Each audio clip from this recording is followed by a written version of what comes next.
Started a little early. Figured I'd make sure everything was working. Saw a couple people on. Thank you very much for joining. Appreciate you tuning in a little bit early. So we will have a little, just kind of wanted to make sure everything was working. And that's just really bright when I look that way, isn't it? So sorry, I'll try and avoid doing that. Let me see if I can adjust that so it's not totally in my face. Yeah. Hey, Jim, first, I don't know. Looks like, hang on. Looks like you're second, Lugs. So close, though. I'll give you credit. I'll pretend that Jim didn't say good evening. But good evening, Jim. Good evening, Lugs or Logs. Or sorry if I mispronounced that. So we're just going to chit chat for a bit here. Sweet. People logging in. I like it. We're a little bit early. So so close. That's right. Again, I give you credit for it. They were almost at the same time. But maybe next time. So hope everybody's doing all right tonight. Sorry if I'm interrupting anybody's football game tonight. I kind of stopped watching after my Jaguars just completely deflated me today in that uninspiring and pitiful performance to miss the playoffs. So I could care less what happens for the rest of the season now. It really made me sad. But hopefully y'all's teams are still in it, unless your team is Houston, in which I hope they lose too very soon. But yeah, what is the game tonight? Anybody know? I think most of the good ones for this afternoon. I don't know what the night game is. But yes, don't care. It wasn't the Jaguars, and they missed the playoffs, and they look terrible in doing it. That's got to be just one of the worst collapses in history right there. It's just super hard. Good evening. Hey, Jeremy, how are you? Buffalo, Miami. Oh, that'll be a pretty good game, actually. I'm sorry I'm interrupting. If anybody wanted to watch that, actually might even consider watching that. But still a little bit chapped from the game earlier today.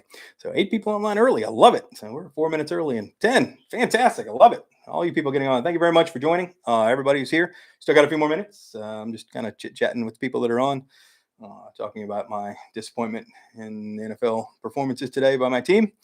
Hello, Liggy.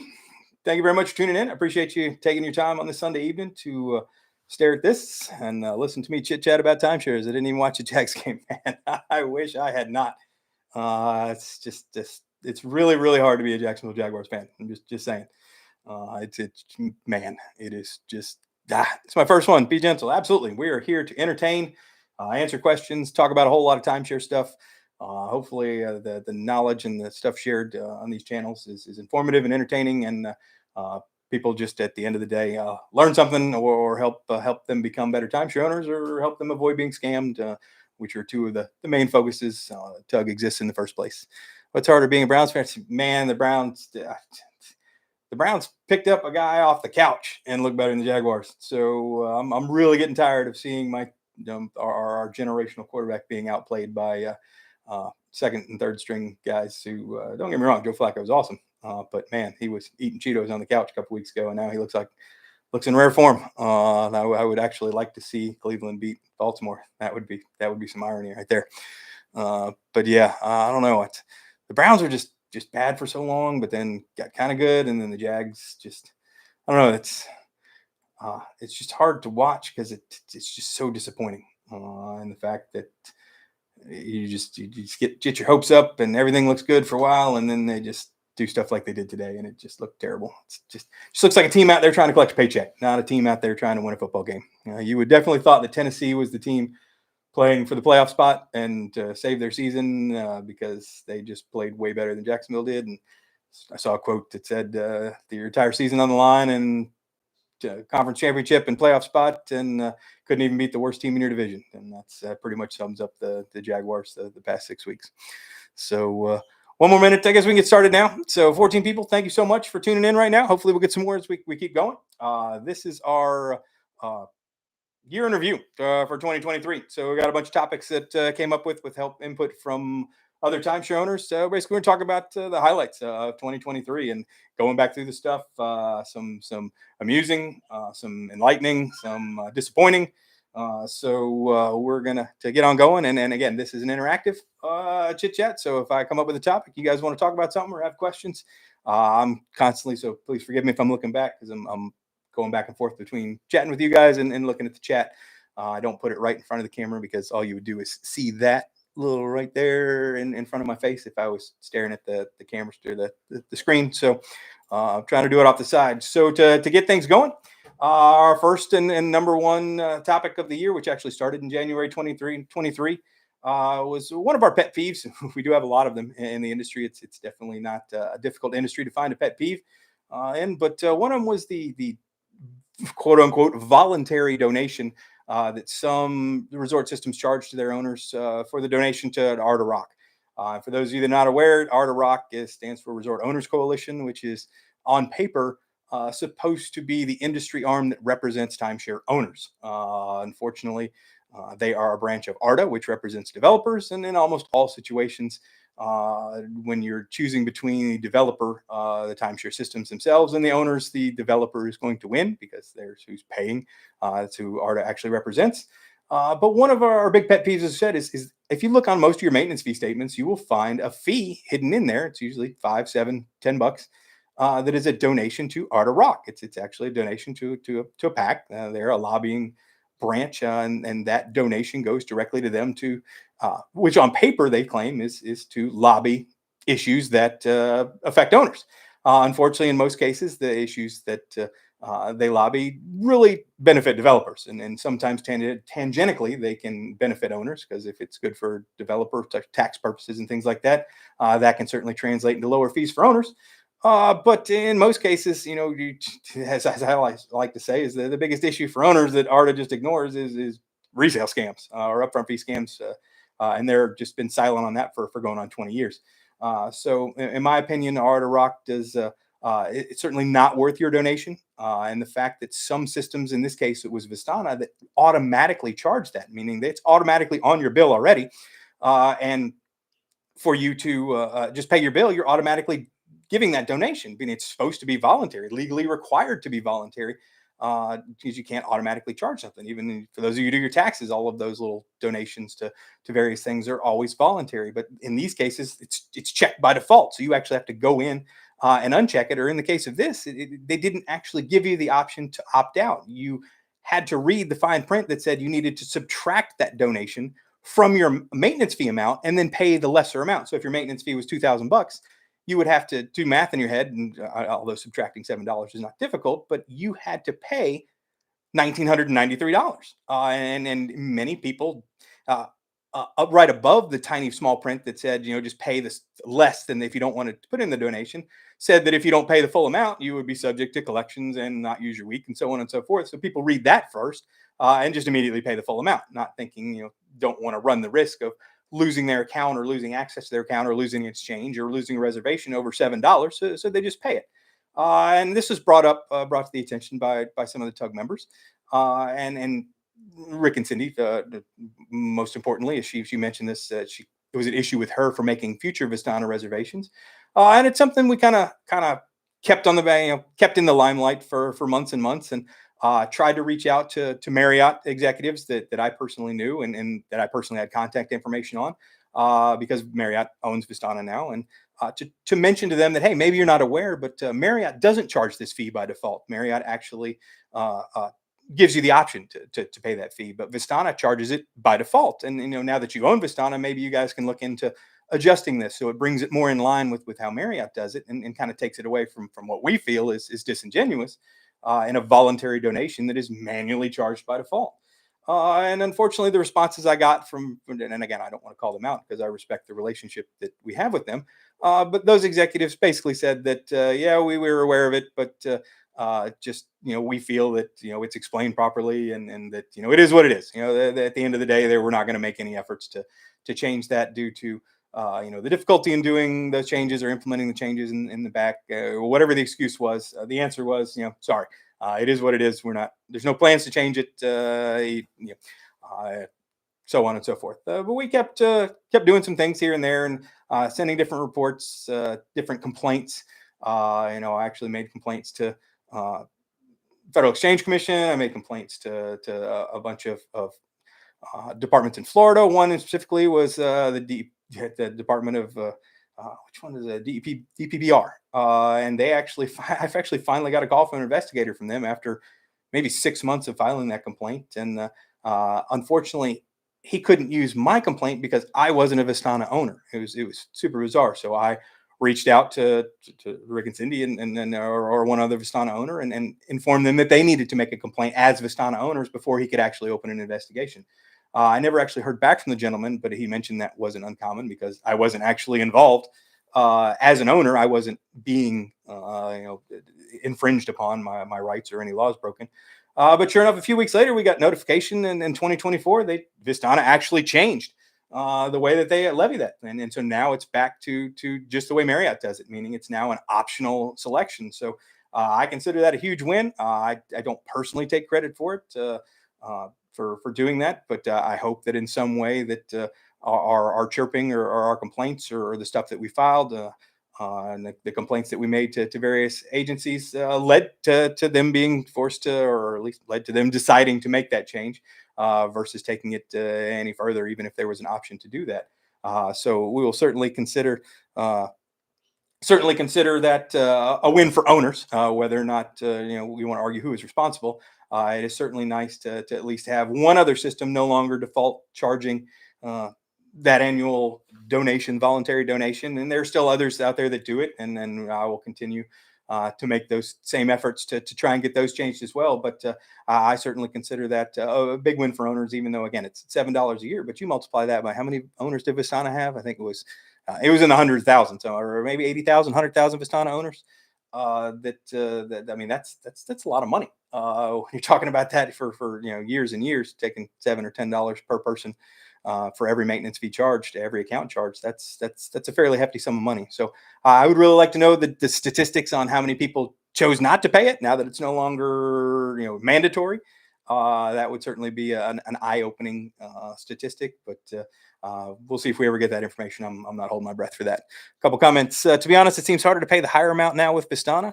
Hey, I'm happy that it's harder to pay the voluntary fee, meaning you actually really need to want to donate to ARDA-ROC in order to pay that, and that's how a voluntary donation to a political action committee should be.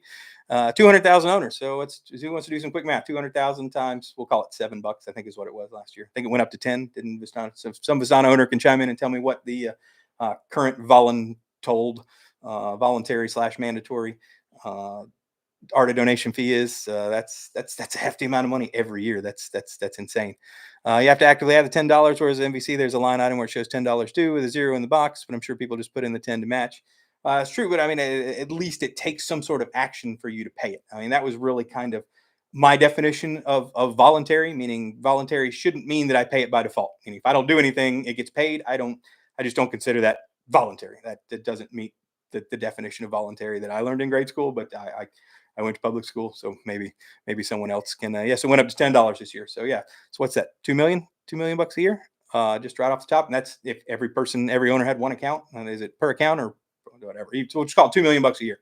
I mean, assuming some people opt out, but give or take, add that. They've been doing that since the beginning. How long has Vistana been around? 20 plus years. I mean, that's a hefty sum of money. And now multiply that times the other systems out there that have that similar quote unquote voluntary donation to a political action committee, and again, you're giving that money to a lobbying firm that is not really lobbying for your rights, even though that's how it's advertised on paper. It even got resort owners in the name of it, but I can't think of one single thing that ARDA-ROC has done to address, combat,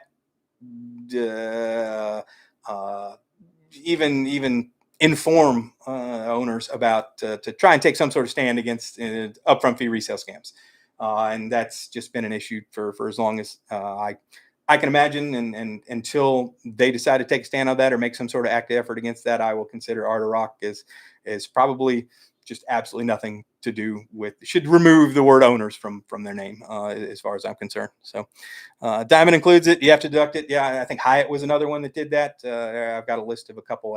When people send me their maintenance fee bills so I can physically see it, it helps when I submit these complaints. But unfortunately, it took a lot just to get the Vistana one, and I'm not even sure that what I filed actually caused that. Again, I'll take the credit, not take the credit. I will happily tout that as a win for owners, but we'll keep trying. It's very, very hard to. I mean, $2 million a year. That's something that someone would really have to make that decision, or want to make that decision, or be forced to make that decision. Certainly resorts aren't going to just throw away that money, or ARDA-ROC's not going to throw away that money just because I ask them to, or because anyone else asks them to. I think that's something that would kind of have to be, decision would have to be taken out of their hands, or make it just not worth the effort to do that. So win for owners. Everybody's saving $7 or $10 a year. Every Vistana owner. Hopefully we can make another one of these in 2024, where maybe Diamond will do it next, or since they're now bought by Hilton, and maybe Hyatt follow suit. We can get the dominoes to fall, and then everybody saving a few bucks a year. Hey, that's unfortunately I can't even buy you a Big Mac meal anymore from what I see. So it's what it is. Look at 21 people online. Thank you again. I just want to thank for those of you just tuning in. We're just now getting started. We've only really covered topic one. So stay tuned, buckle up, please. This is interactive, so I'm constantly reading the chat here. If you have questions, or you want to talk about, make a comment about what, I'll usually read it on the air, unless it's not appropriate to air, and then I won't read that. But I'm happy to answer questions and interact. That's what this is for. We're basically going to cover everything in 2023, all the highlights and the highs and the lows. So moving on to number 2, the Tug YouTube Shorts gain popularity. Man, I can't tell you how humbled I am. Again, just the fact that I have almost 24 people logged in watching me right now. I never thought it would get as popular as it did. I know there's some other streamers out there, Jeremy, who's in the chat right now, Destination Timeshare, and there are just some really, really good people doing content out there for timeshares. Unfortunately, we're just swamped by the people who are just doing content that's probably not in timeshare owners' best interests in terms of upfront fee companies and exit companies. I see a lot of that on YouTube and such, but keep making these, because we get some really, really good feedback, and the comments and the emails I got on a constant basis, the stuff that we make, that people will legitimately tell me that, hey, I'm glad I watched your video. My parents were doing this, and you got me to talk them out of it. I sent them a link to it. They were able to watch, and it blew their mind, or opened their eyes. And so the most popular one we got is, what happens if I stop paying for my timeshare? It is easily the most popular video of 2023 that Tug produced, both in likes and in views. Continues to be the most viewed video every single day.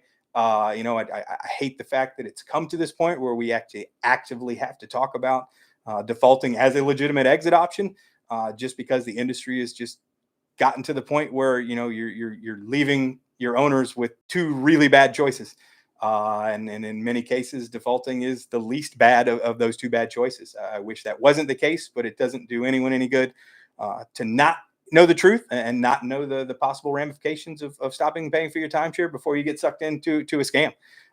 Because that is the realistic, the third option out there, is to be lured in by an exit or a resale scam that will essentially take more of your money to just trick you into stop paying for your timeshare. So if you haven't seen that yet, feel free to go watch that. Again, the most popular video we produced in 2023, and then the fact that we have almost over 2,000 subscribers now.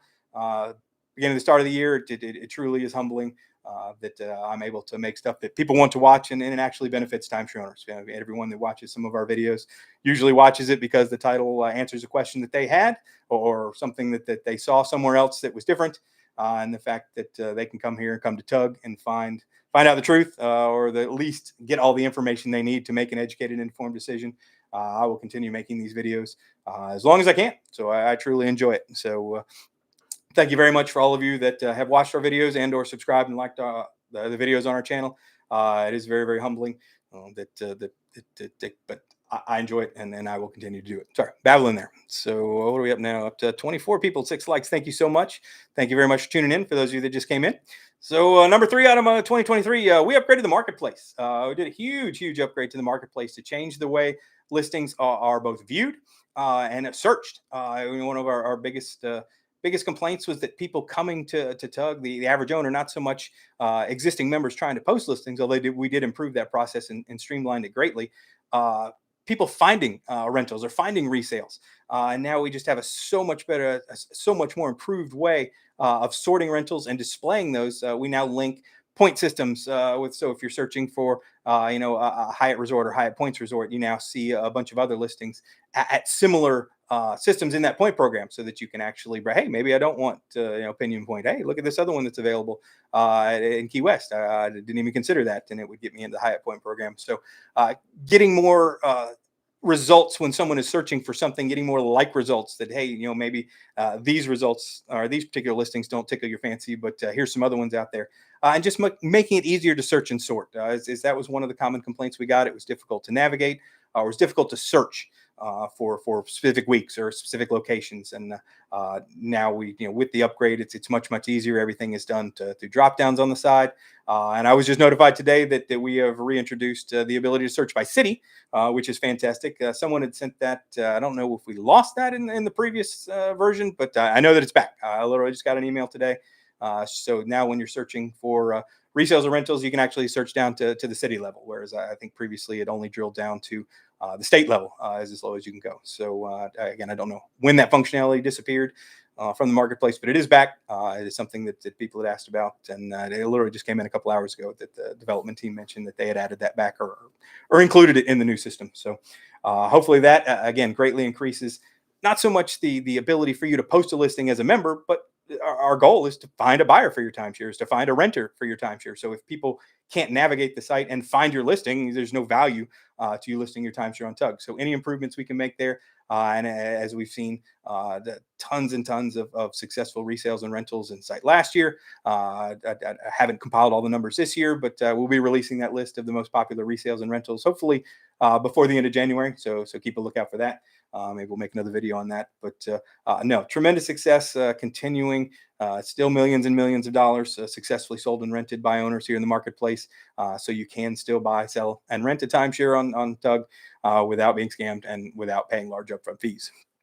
Tug got a new logo this year. We had a little contest where we had some people design some logos, and there were some great ones. Made some new shirts. So you can go check out the Tug store. There's a link in the forums, or I'll post it at the bottom of this for those of you interested. For those of you who can see the new logo, it's a nice little beach, sitting on the beach with some palm trees and such. Kind of a little more updated and modern logo to the oval that you'll see, and then slowly transitioning various items of Tug, various pages and highlights and such to remove that. But really had some great ideas and people engaging in their ideas for what a Tug logo should look like. I know a bunch of them were provided. The high-end graphics were provided so that people could print out business cards or print out their own hats or t-shirts if they wanted to.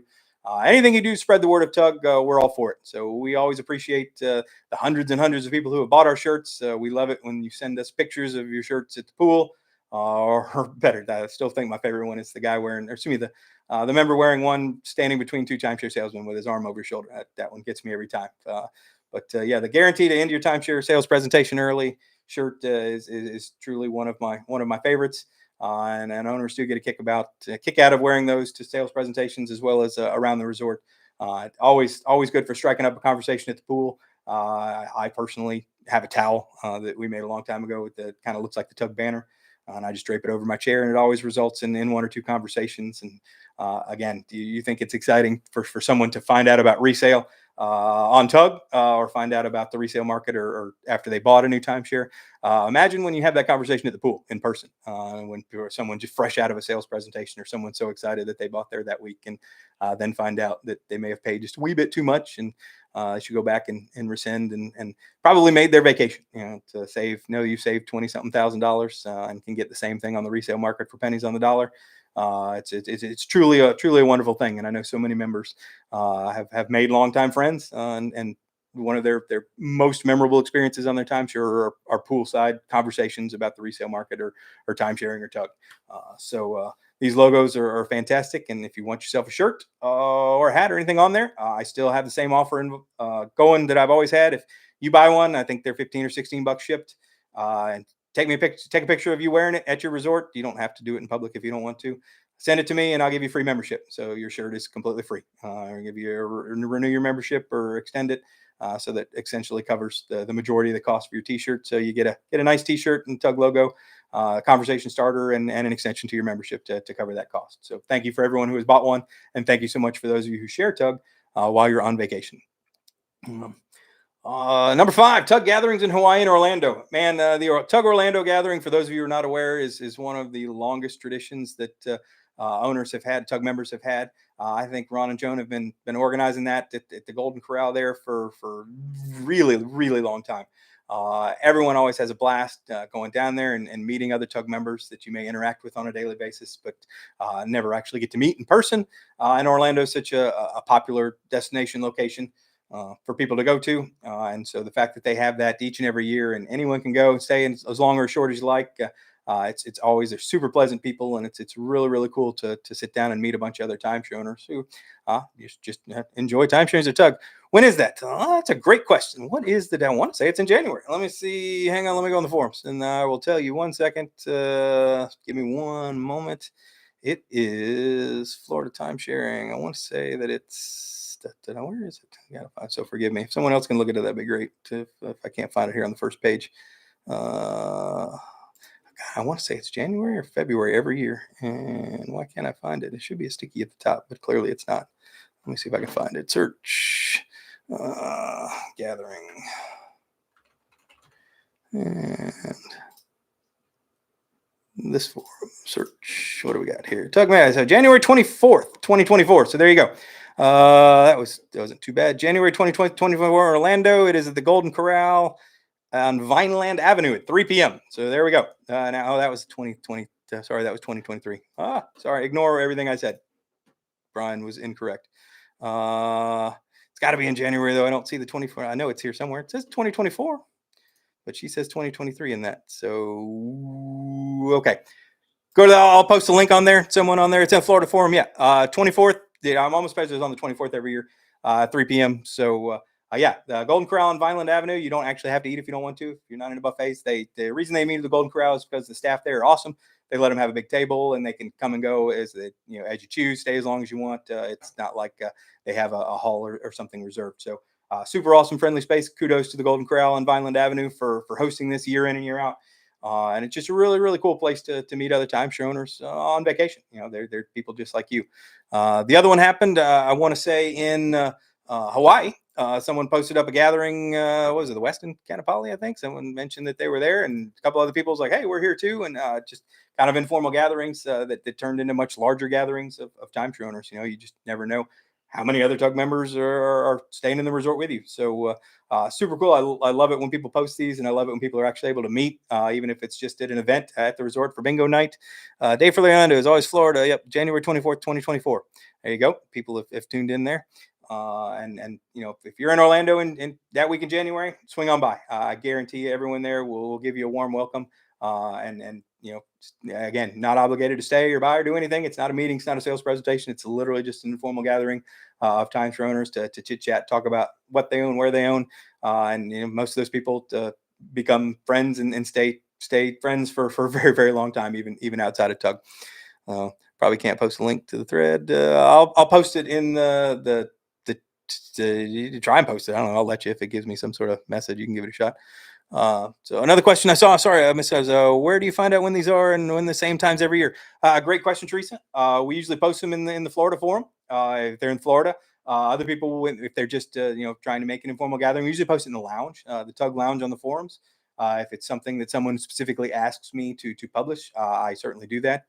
Just like the one in Florida is one of the most popular and one of, obviously the most frequent, since that couple hosted every year. So we make a point to promote that. And if it's coming up here in a couple weeks, I'll include it in the newsletter so that anyone signed up for that get a little reminder that it's coming up in a couple weeks. And I hope they have an amazing turnout. Everyone who goes usually says they have a great time. It's truly a very unique experience to get out and meet some other timeshare owners.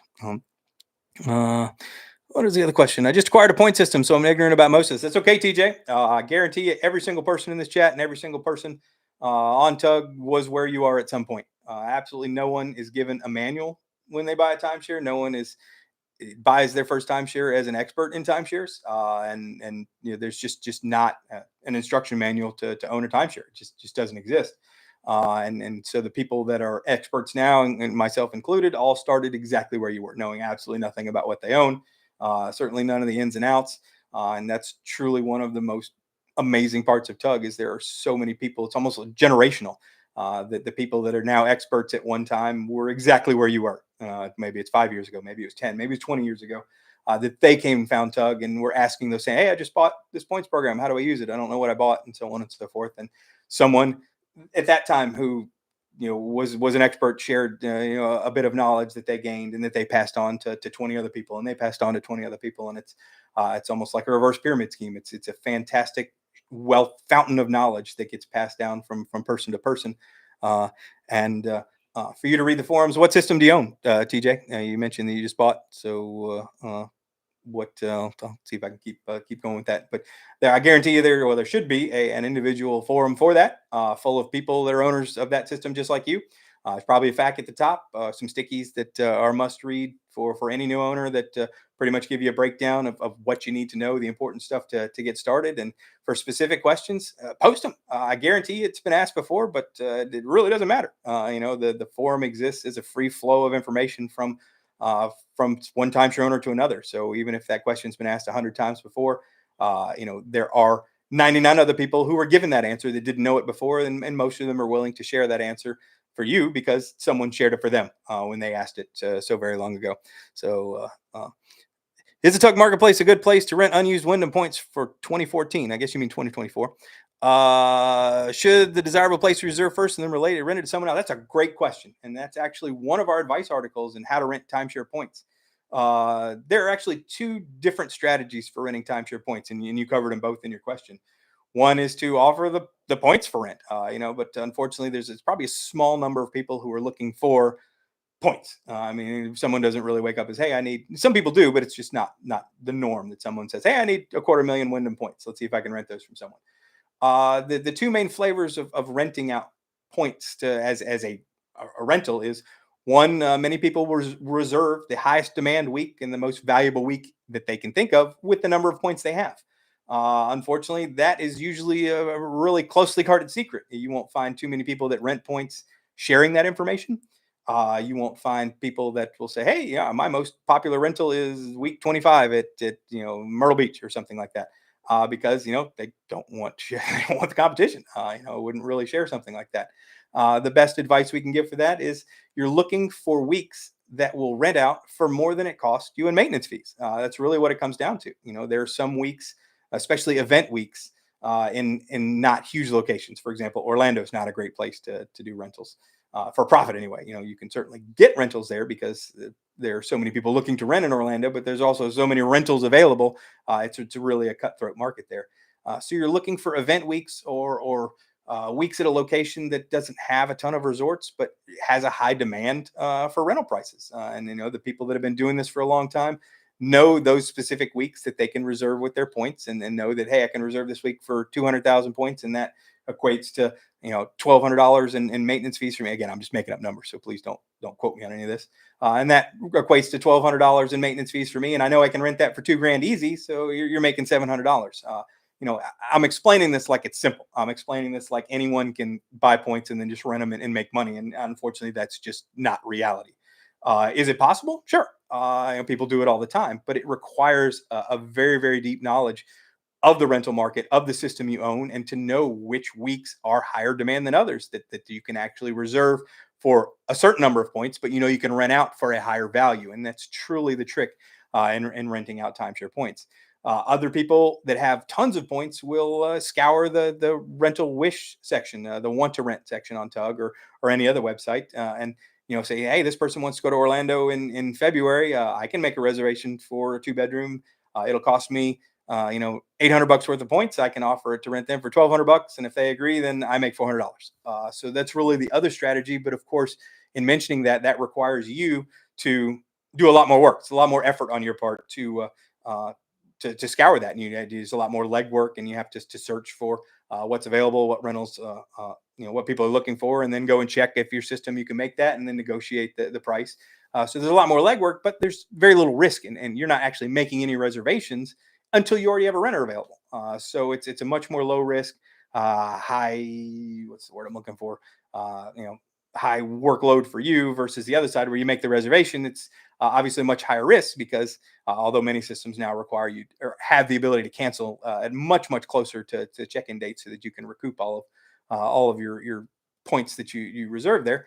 But much higher risk in general of making a reservation, because if you don't rent it, then if you're not able to give those points back or deposit it or redeposit to somehow extend your your reservation, you're kind of out that money that you reserved. So if you're going with that strategy, you're relying on renting weeks that you can rent out. They're always this one always rents. It always rents for this amount of money year in and year out.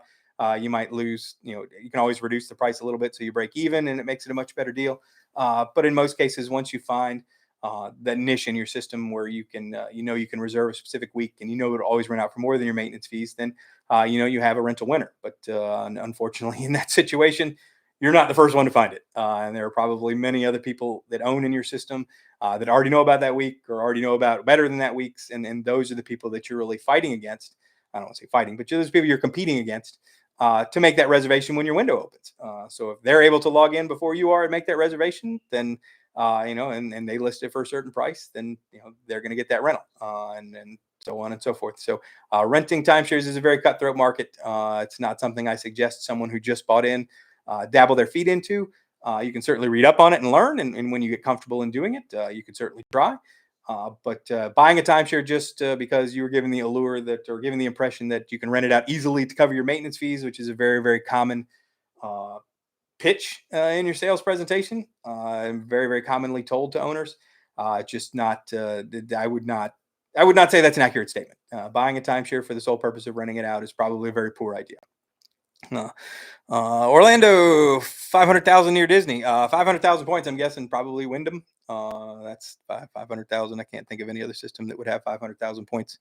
That would be an incredible amount of points in some other systems. But owning Wyndham, hopefully about resale. 500,000 points it will certainly cover Bonnet Creek. Bonnet Creek's a great resort. I stay there regularly, although I rent because I'm not a Wyndham owner. But Bonnet Creek's a beautiful resort, very, very popular, huge, very, very popular rental. But as we mentioned before, you so many other people trying to rent, offering their units for rent at Bonnet Creek. It's just such a popular rental that you could almost get a rental there as a renter, meaning me. I can go look up and I can stay at Bonnet Creek just about any week of the year that I want to go. So in terms of what we just discussed, it will be difficult for you to try and rent that out. Not that you can't find a renter, but finding a renter to pay more than the going rate or more than your maintenance fees is going to be the challenge there. But yes, if you bought that resale, you did great. 500,000 Wyndham points on the resale market. Probably you might even got that for free or paid very, very little for it. But Wyndham is a fantastic system that you can buy into resale, and you have the added benefit that if you change your mind, you don't want it, you can give it back. Wyndham still has a free surrender program that lets you give an unwanted timeshare back to them if you no longer want it, assuming it's paid off. But yes, there is a Tug Wyndham forum. It's full of fantastic people. A lot of stickies on the Wyndham and how the ins and outs of your Wyndham ownership, and that would be my advice to you. Is the first step is as soon as the video is over. Don't go now. Stay and play with us. Is to go to the Tug Wyndham forum and start reading the stickies. There's some really, really good articles, really good information written by people far smarter than me in the Wyndham system that will give you information that is invaluable as a new owner and really, really open your eyes as to what you can do and what the ins and outs of owning a Wyndham points timeshare. All right. So number 6, wow, slow here already that far in, but John Oliver sets the industry on fire with an HBO special on timeshares. I'm guessing that each and every person in this chat and then they'll watch it later saw the John Oliver HBO special the last weekend tonight on timeshares in the exit industry. And while we weren't mentioned in that video, we were interviewed. I was interviewed many times, spent many hours on the phone with producers on that. I was overall pleased. I thought it was a great bit. I thought it was really, really good information for owners. I think anyone who watched that at least was made aware of the exit industry and then how predatory that is. So at least that will give them some pause before they use that. We did have a bit of a dispute on the whole inheritance thing. Went back and forth with producers, and they chose to go with what they announced in there, and still kind of towing the line that someone is somehow obligated to own a timeshare unless they do something, meaning an heir will somehow by default become an owner of a timeshare if they don't do something, which is just not the case. Now the information they did give wasn't inaccurate, meaning that the whole disclaiming an inheritance is legitimate, and it's probably something that you certainly should do. I'm not arguing against it, but the insinuation that you have to do that, and then that if you don't do it within 30 days, you're stuck with it and it's your timeshare forever. That was really my dispute with really the only complaint I had about the entire bit. I thought he did a great job. I thought the producers did their research well, both sides, and made a truly entertaining piece, even though it was a comedy show. Truly indicating piece that I think that probably did more to shed light on one of the uglier sides of the timeshare industry than any media article has in quite some time. So if you haven't had the chance to see it, it should be all over YouTube at this point. It aired earlier in this year. But yeah, last week tonight, John Oliver, Timeshares, put that in Google. And if you haven't watched it, do yourself a favor and watch it. I guarantee you'll be entertained. And it's certainly worth the watch for any timeshare owner. Hope to see more stuff like that, although it would be nice to certainly get that more commonplace. Getting the exposing the scams and exposing the really truly ugly side of the industry is something this industry needs. Owners are unfortunately can't rely on law enforcement and or the justice system to protect them, and it's really always come down to getting the information ahead of time. Knowing what is good and what's bad, and what's a scam and how to identify it. Getting that out in front of someone and knowing ahead of time is really the only thing that's going to protect them, because barring no other information, the pitches that these exit companies and upfront free resale companies give are very compelling and very convincing. And unfortunately, thousands and thousands of people fall for it every single year.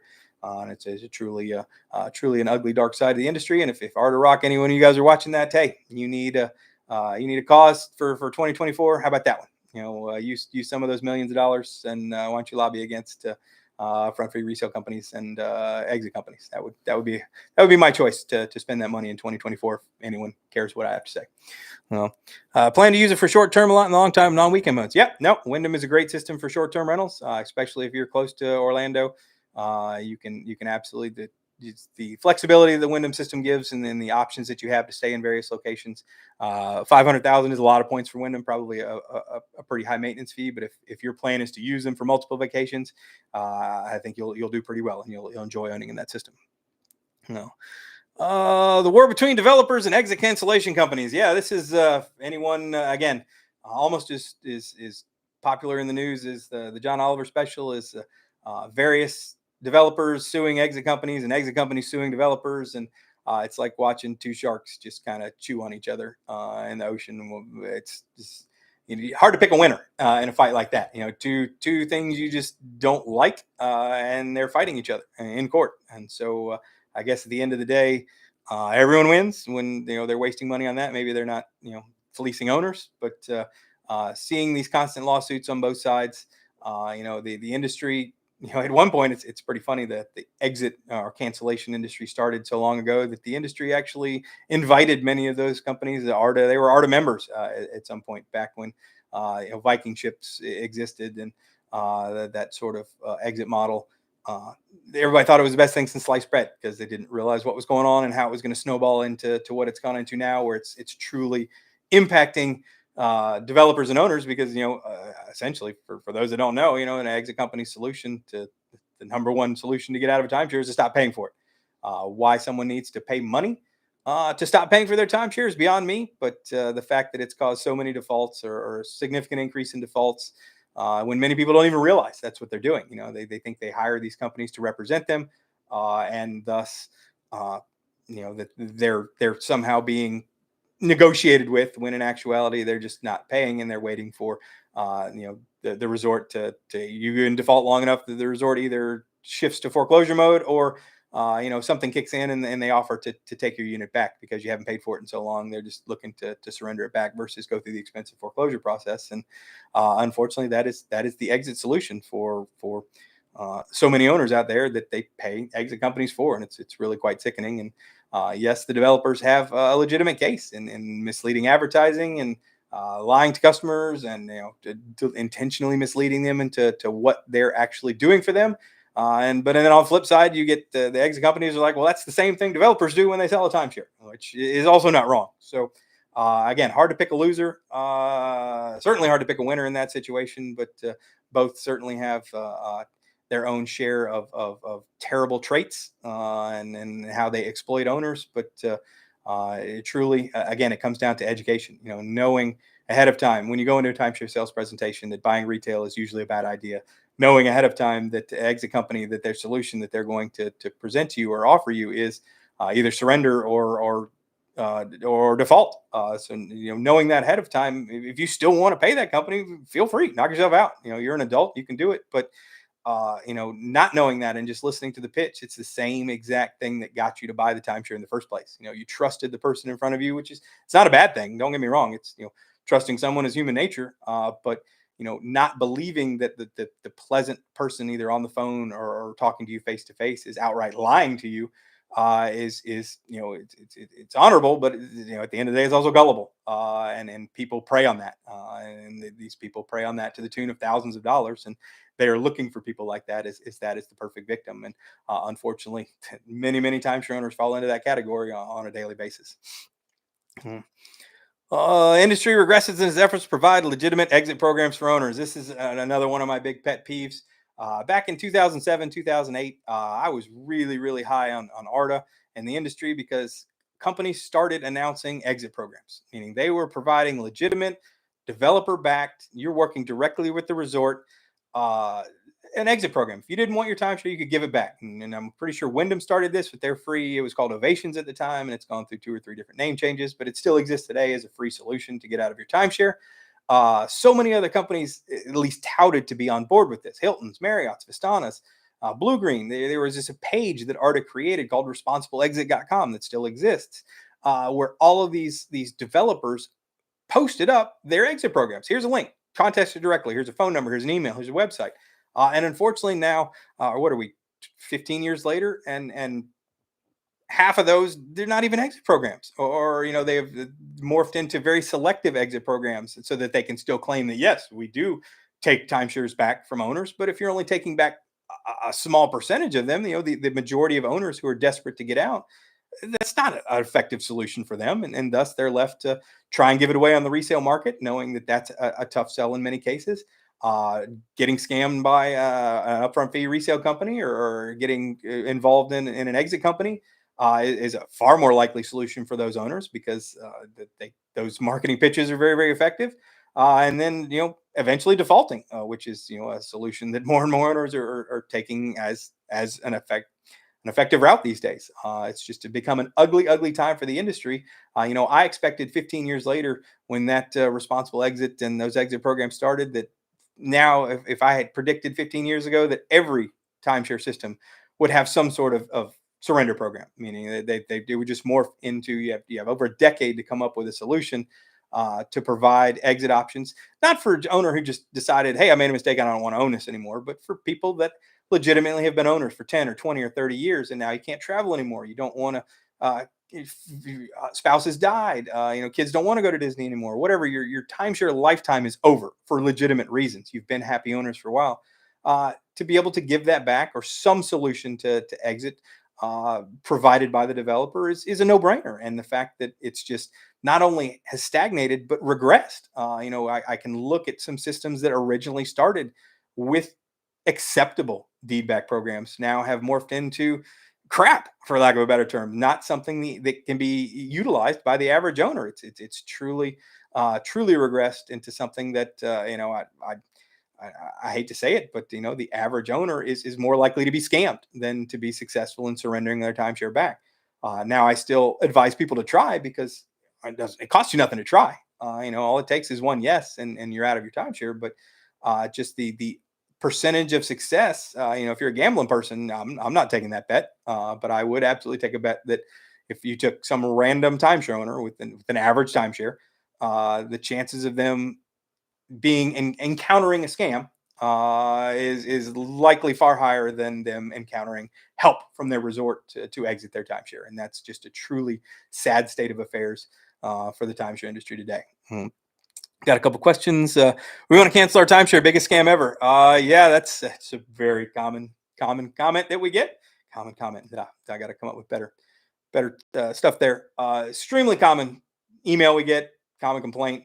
What systems do you own? I'll try and keep an eye on it. Do that. Your options. While you do have the same 3 options as everyone else, which is surrender it back to the resort, find a new buyer for it, or find a new owner for it, or stop paying for it.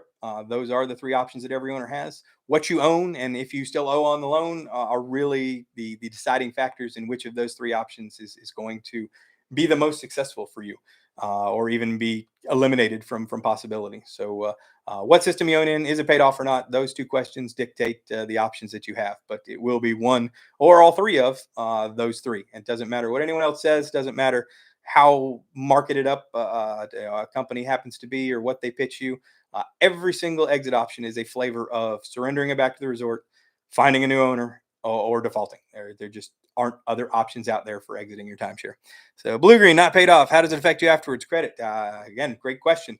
If it's not paid off, unfortunately, your ability to give it back is non-existent. Blue green will not take back, nor any timeshare will take back, let you surrender an ownership if you still owe on the loan. You can't sell it or give it away because it's not worth, if you still own the loan, it's not worth what you owe on the loan. It doesn't really matter what that amount is because unfortunately you'll find that blue green has little to no resale value. And they won't even if you found someone to take it off your hands, they would not, you simply cannot sell or even give away a timeshare that has a loan balance attached. You would have to satisfy that loan before you had the option to sell or give it away. Which leaves you with the option for exiting is defaulting, stop paying, which sucks for lack of a better term. And you're absolutely correct. And $896 a month. Wow. That is a hefty mortgage payment, sir. In a month. Wow. Sorry, that reaction. That's a lot. And when you're talking about that much, I imagine that the loan balance is probably in the 5-figure range. While the chances in most cases for just defaulting on your maintenance fees being reported to credit or taken to collection and stuff like that is probably a coin flip. Defaulting on a $46,000 loan payment, your chances go way up. And not so much that blue green will come after you, but the company that loaned you the $46,000 is likely to make a concerted effort to recover that $46,000. So you certainly can expect that to show up on your credit. As a default, you can certainly expect to be turned over collections. What collections can do legally to recover that depends on the state you live in. Depends. Blue greens you probably purchased in Florida. If you live in Florida, you'll be subject to collections laws in the state of Florida. For $46,000, I can assure you it's not worth $46,000. You're not going to get your money back regardless, even if it was paid off. I honestly would consult. $46,000, so it's a lot to default on. My advice is always to seek out a debt collection attorney, not a timeshare attorney, not a bankruptcy attorney, a debt collection attorney in your local area, and be truthful. Tell them exactly what you did, what you got, and ask them what your options are. What is the risk to you? What can they do in your state legally to come after that $46,000? Because they're going to try, but what they can do legally is always governed by state collection laws. So you may be in a state where it's just not a good idea to default on that, and chances are it could be very debtor friendly, and you would be. There's always a chance of a judgment when you go into collections, but some states that just doesn't happen, or very, very rarely happens. But I will say at $46,000 is a hefty sum of money, and I would certainly expect the creditor to use everything in their power to try and recover that amount of money. That would be a lot of money just to walk away from. So if it was $4,600, it probably wouldn't be worth their time. But yes, simple terms. We tried to. I can't make the decision for you. I certainly never tell anybody to default. The goal of TUG is to give you your options, tell you exactly what your risks are. Here's what happens. You make this decision. Here's what you can and can't do. And for you to make that decision for yourself. Just like buying retail versus resale.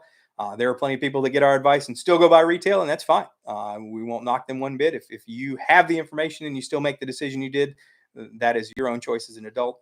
But defaulting is an option for you, but to seek out that debt collection attorney, you really, really want to know legally, not from me, not from the internet, not from anyone else, what the risk is to you. And if he comes and says, yeah, they have no chance of recovering that, that's information that helps you if you choose to decide to default. If they tell you that, yeah, they could probably sue you for every amount of that and seek a judgment and try and come after that, and that'll likely change your decision to default. Now, one other option, since I don't like to give people just bad advice without some other options, one thing I can suggest, and one thing I do suggest regularly, is to transfer that balance to another line of credit. At the end of the day, you probably finance that at for lack of a better term, a really stupid APR.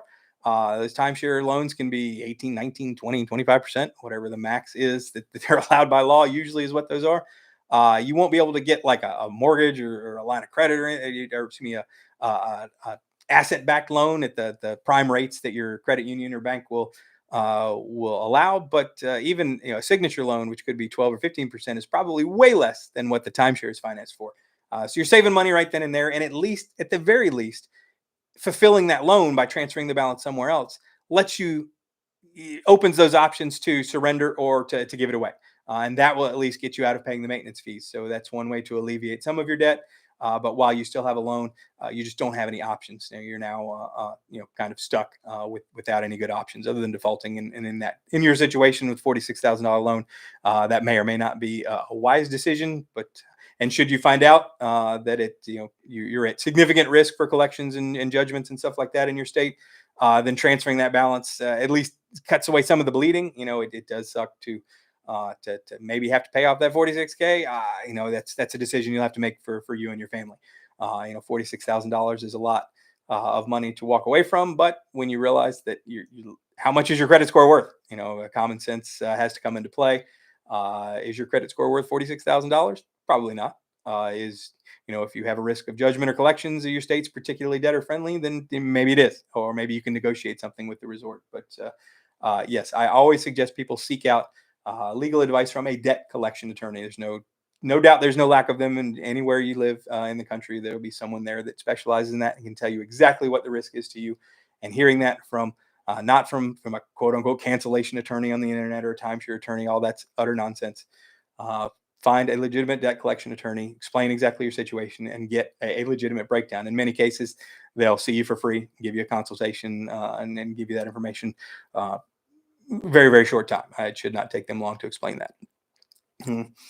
Number 9, owners save nearly $22 million just by finding TUG in time to rescind. This is easily my favorite statistic on TUG, and I will shout it from the rooftops. So we're almost at 22 million. We started keeping track a few years back on the forums of how many people found TUG in the situation where, hey, I just bought a new timeshare, just found you guys after buying, having second thoughts. What should I do? And these people not only did that, but they were, confirmed they were able to rescind. Mentioned later that they saved 19,000, 20,000, so on and so forth. The fact that we've tallied almost 22 million given back to owners, or not given back, but refunded to owners who were able to cancel in time because they found TUG is just absolutely remarkable. Now, if we were doing clever marketing like some of the exit companies do in their PR releases, they like to calculate out the maintenance fees, meaning so we just saved $22 million in retail sales prices. But if you factor all those 1,500 people, or I think it's 1,400 people that have reported that, times the average maintenance fee is what, $1,200 a year. We'll just use that number times 20 years, and we've saved 50 million or 75 million or some ludicrous number that people will claim. That's where you see those inflated numbers. And again, it's smoke and mirrors. It's clever marketing. If I cancel your timeshare or you're able to get out of your timeshare, I can't claim that I saved you the next 20 years of your maintenance fees is part of the money I saved you. And it's legitimately true. They're not legitimately true. It's very misleading to say that like that. To give these people this $22 million is money that they had paid. Either they had a line of credit for, or they plopped down cash, or they, whatever. But they got full refunds. It didn't cost them a dime to rescind that timeshare. It didn't cost them a dime to find TUG. We will never charge someone for the information that they glean off the forums. If you come here to TUG looking for help, you're going to get it. Guaranteed, every single day, 24 hours a day, 7 days a week. And we hope to see millions more in 2024. So if you find TUG and we saved you some money, please post it up on the forums and we'll get you added to the list. Truly my favorite statistic on TUG by a huge margin. Number 10, in 2023, the year of the maintenance fee, the year of the fee. The maintenance fee is going up, exchange fees going up, daily fees go, man. If anyone can come up with a fee in the timeshare industry that went down, let me know. I will give you a cookie. Just seems like everywhere you turn, stuff costs more. I was arguing with my wife earlier, talking about, I don't know if you all have Publix where you are. Here in the South, Publix is a big thing. And one of their big things is buy one, get one free stuff. And I'm a sucker for it. I'll fall for it every time. Buy one, get one free. And then I started looking at the buy one, get one free prices. And if they double the price and then give you buy one get one free, you're paying exactly the same amount of money if you just would have bought one of them to begin with, without buy one get one free prices. I just couldn't believe the price of cereal. To be perfectly honest, I got 2 kids and they eat cereal like it's oxygen. It's ridiculous, between chicken nuggets and fish sticks and cereal and boogers. My kids could probably live the rest of their lives on those 4 meals alone. But a box of cereal is like $7 now. I couldn't believe it. Like I don't want to sound. Maybe I sound like my dad, or maybe we all sound like our dad. Is everything's just back when I grew up, it was 5 cents. But I just $7 for a regular box of cereal just absolutely blew my mind. But buy one get one free, it's like $3.85 or something like that, which is what I remember cereal costing. But back then, it's just this year, maintenance fees really went up. Maintenance fees. Some of the resorts are reporting, 20% plus increases, 10% plus increases. Some of them were in the 8-9% range, and it's just a wide range of increases. But almost all of them were increases, and significantly higher increases than normal. And just inflation. And I'm not going to get on political rants and stuff like that. I don't let that on the forums. This is not what this is for. But the reality is everything costs more. Insurance costs more, gas costs more, and fixing your car costs more, or oil in your car costs more. Your homeowner's insurance costs more. Everything costs more, and thus, timeshares cost more. It's just been a really, I don't know if resorts in the past couple of years have seen it coming and just didn't want to slowly ramp up or slowly increase maintenance fees, because you always expect backlash when you do that. But to see 9, 10, 15, 20, 24% increases, that's a lot. Florida resorts are going to be painful in the next few years. You're absolutely right. It's Florida. For those that didn't know, we talked about it in a previous chat. That condo that collapsed in Miami or South Florida a year or so ago really resulted in some sweeping changes that are impacting just about every resort condo on the coast in Florida, with just some really staggering fees that are going to be coming up for these condominiums in terms of inspections and stuff that needs to be done. No longer being able to defer fully funding of reserves and such like that. Resorts, in my opinion, are really scrambling to over these next few years on how to gently, if that's even possible, cover these staggeringly high increases in insurance and repair costs that they're going to come down the pipe. It's really a big cause is from the insurance rates and new inspections required. Absolutely, Florida across the board. Homeowners insurance, especially if you're on the water, is just it's insane. It's absolutely insane at how much. Car insurance too. It's mind blowing how much this stuff goes up, and goes back to everything costs more these days. But those two things alone. And I mean, if your homeowner's insurance goes up, 40%, imagine how much 40% is to insure, a 500 unit, timeshare right on the beach. And so that money, I saw one where I think their insurance premium went from $750,000 a year to over $2 million. This is just the insurance premium, a 1-year change from $750 to over $2 million. How do you budget for that? How would you ever? I doubt maybe they did, but I doubt the owners association or the management company was given a letter from the insurance company say, hey, by the way, your insurance is going to double next year, versus just getting a bill, or they maybe got a notification, a month before or something like that. Hey, here's your new premium.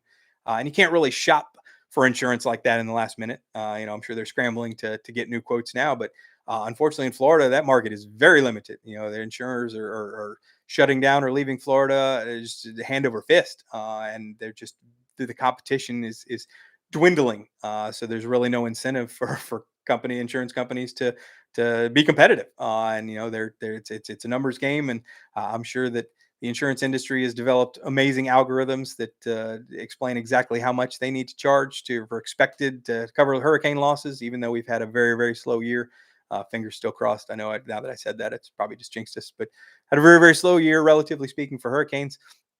But we're still reeling from the last couple of years, and many resorts just couldn't afford to rebuild, or chose not to rebuild, and or insurance didn't cover what it thought it was going to cover, and the costs now are just staggering. And one thing I do notice in many owners is, even though they are timeshare owners and you're actually a co-owner of these resorts, many owners feel that it's unfair that cost is passed down to them, when at the end of the day, you're a 152nd owner of that particular interval of that particular resort. Thus, all of the costs are cost increases are passed down to all the owners equally. Really, where it becomes unfair is that the prime week owners are charged the same amount of maintenance fees as the mud week owners are, and that kind of leads some disdain.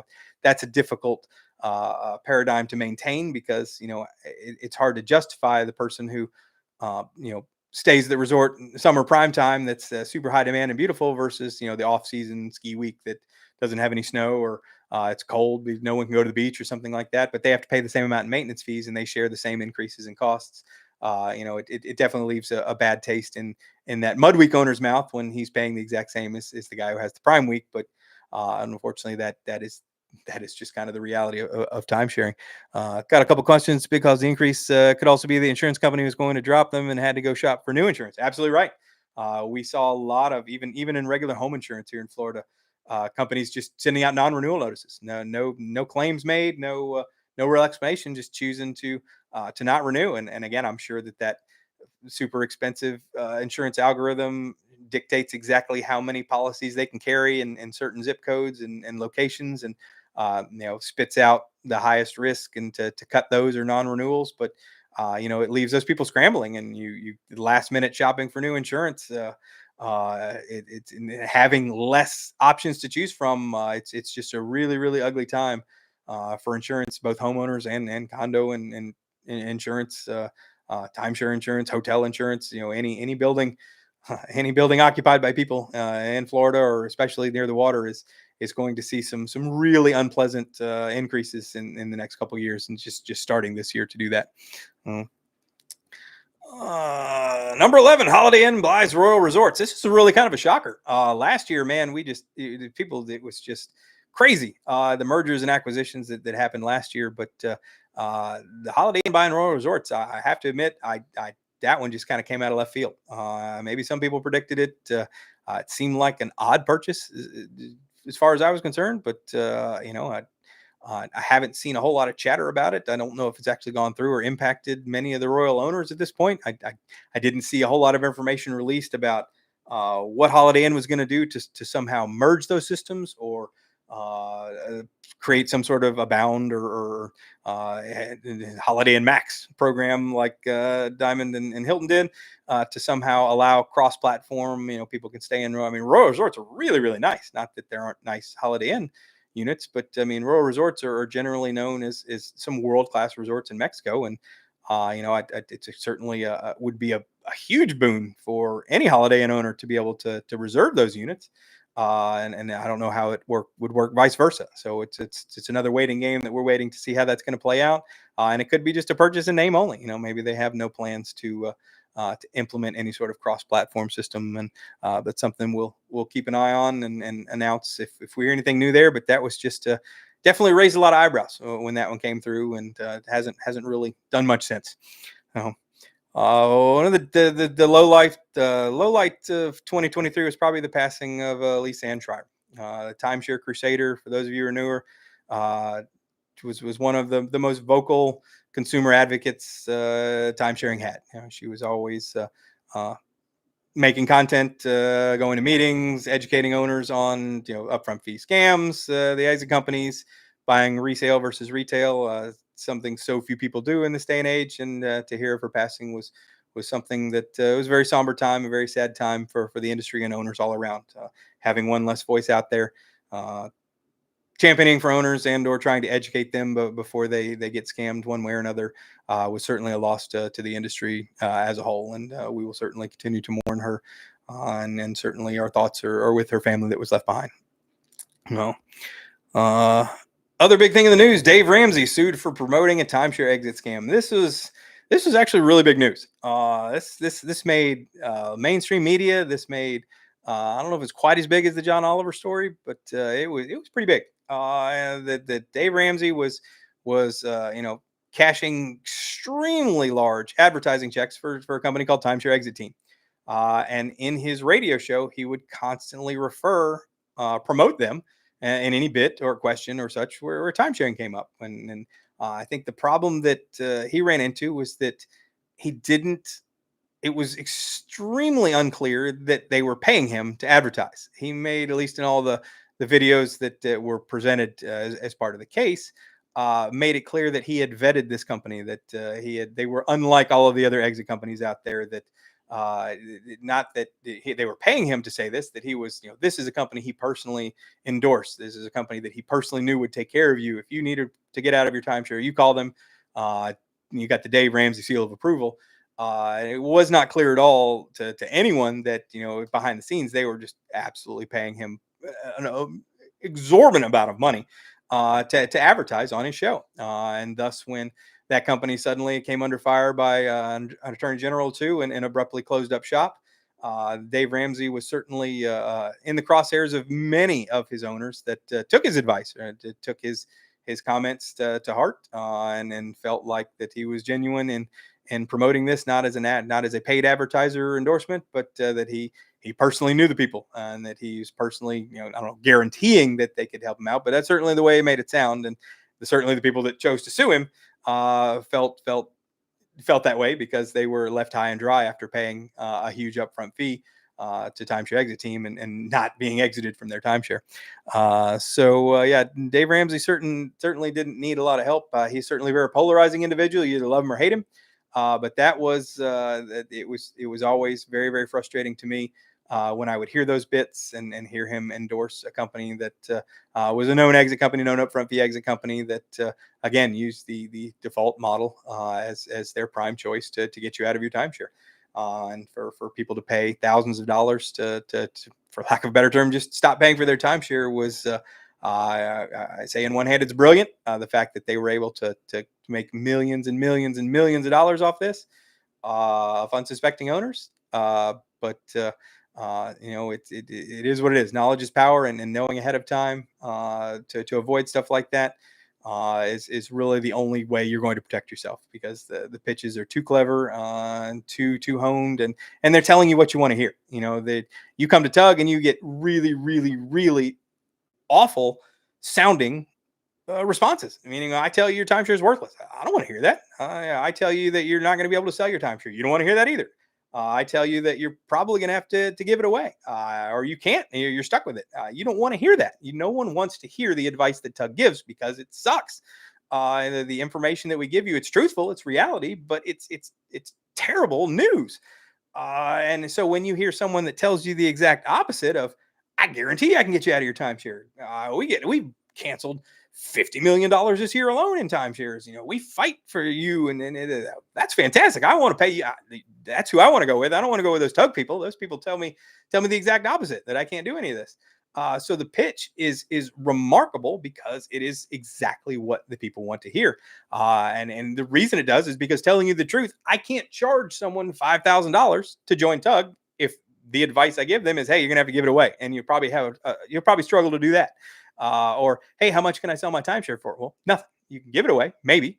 You're not going to pay me $5,000 for that. You'd laugh in my face if a Tug membership was $5,000 to get that advice. These continue to be effective because they're selling the marketing that people want to hear. It's the exact same reason they bought the timeshare in the first place.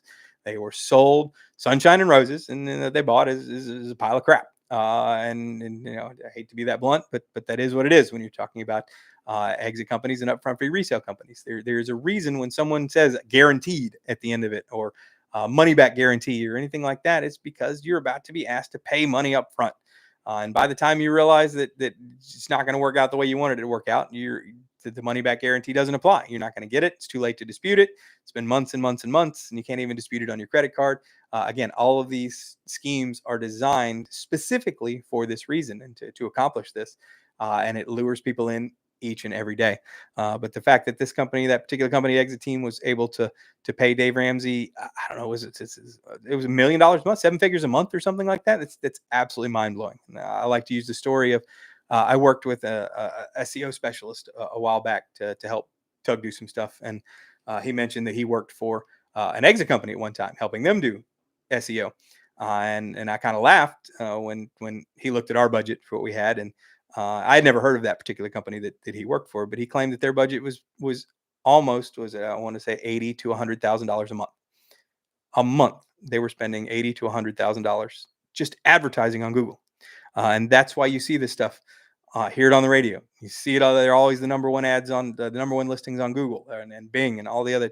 It's because they're spending an absolute fortune to be the top results to get that message that you want to hear. I can get you out of your timeshare.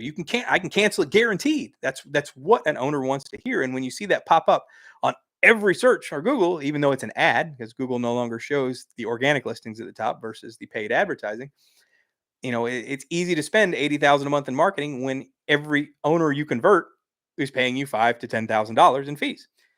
So it's amazing how profitable this industry has become, and the fact that they could pay that much to Dave Ramsey for him to tout for them just shows how effective Dave Ramsey is at advertising on his show.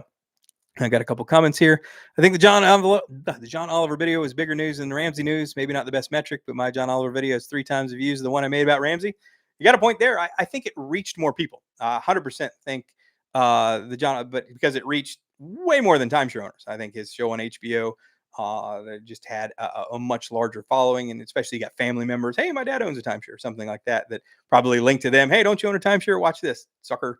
Stuff like that. Whereas the Dave Ramsey thing kind of probably stayed in like the Dave Ramsey universe. Not that I'm sure he's got millions of followers too, but I just think that the scope of the John Oliver show got out of the timeshare arena and went to the general public.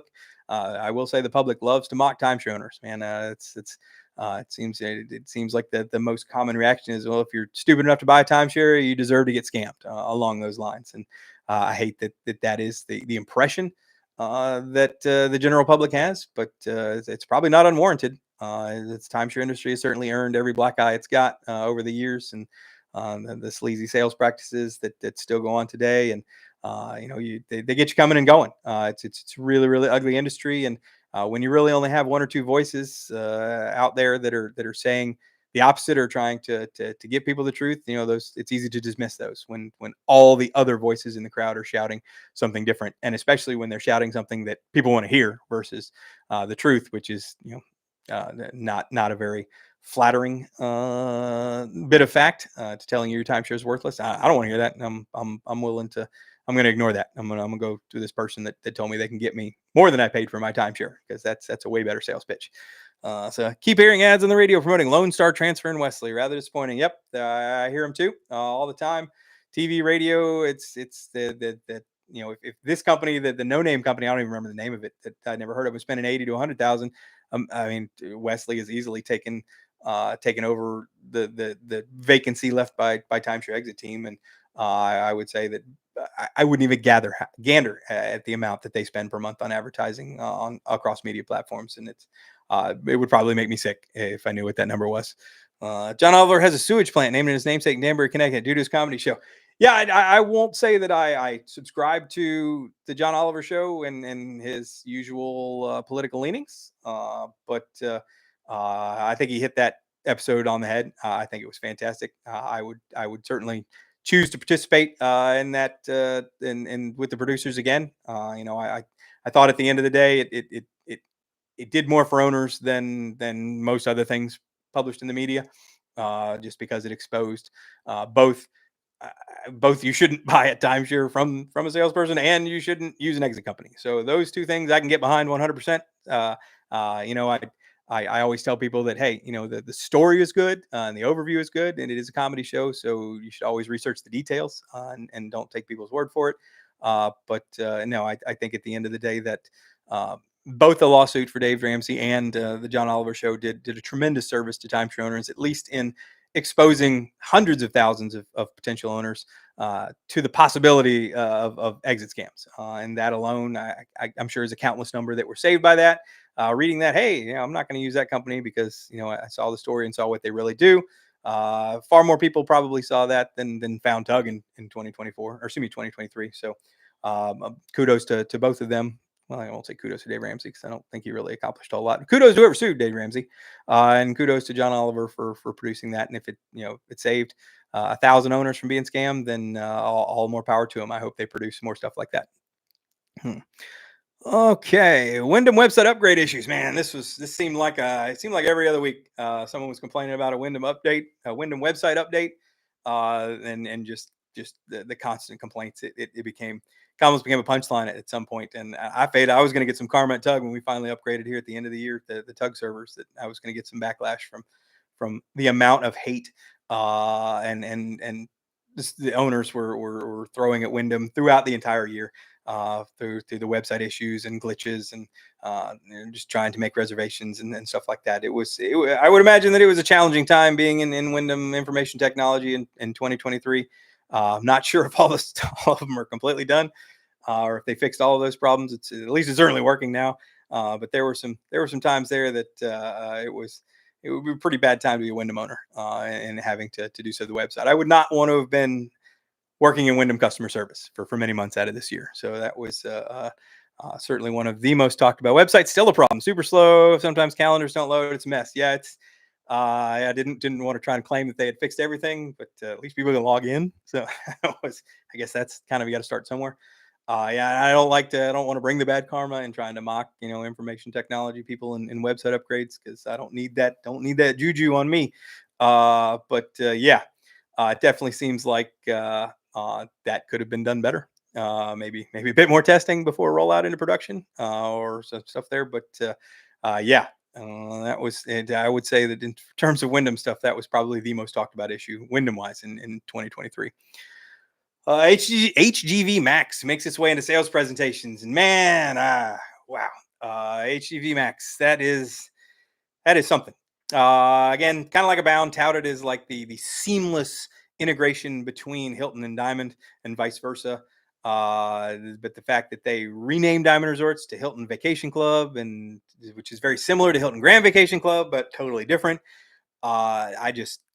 The reports I get and the posts that are made about the stuff going in sales presentations, that salesmen, I don't know, for lack of, are intentionally using the fact that those names are so similar.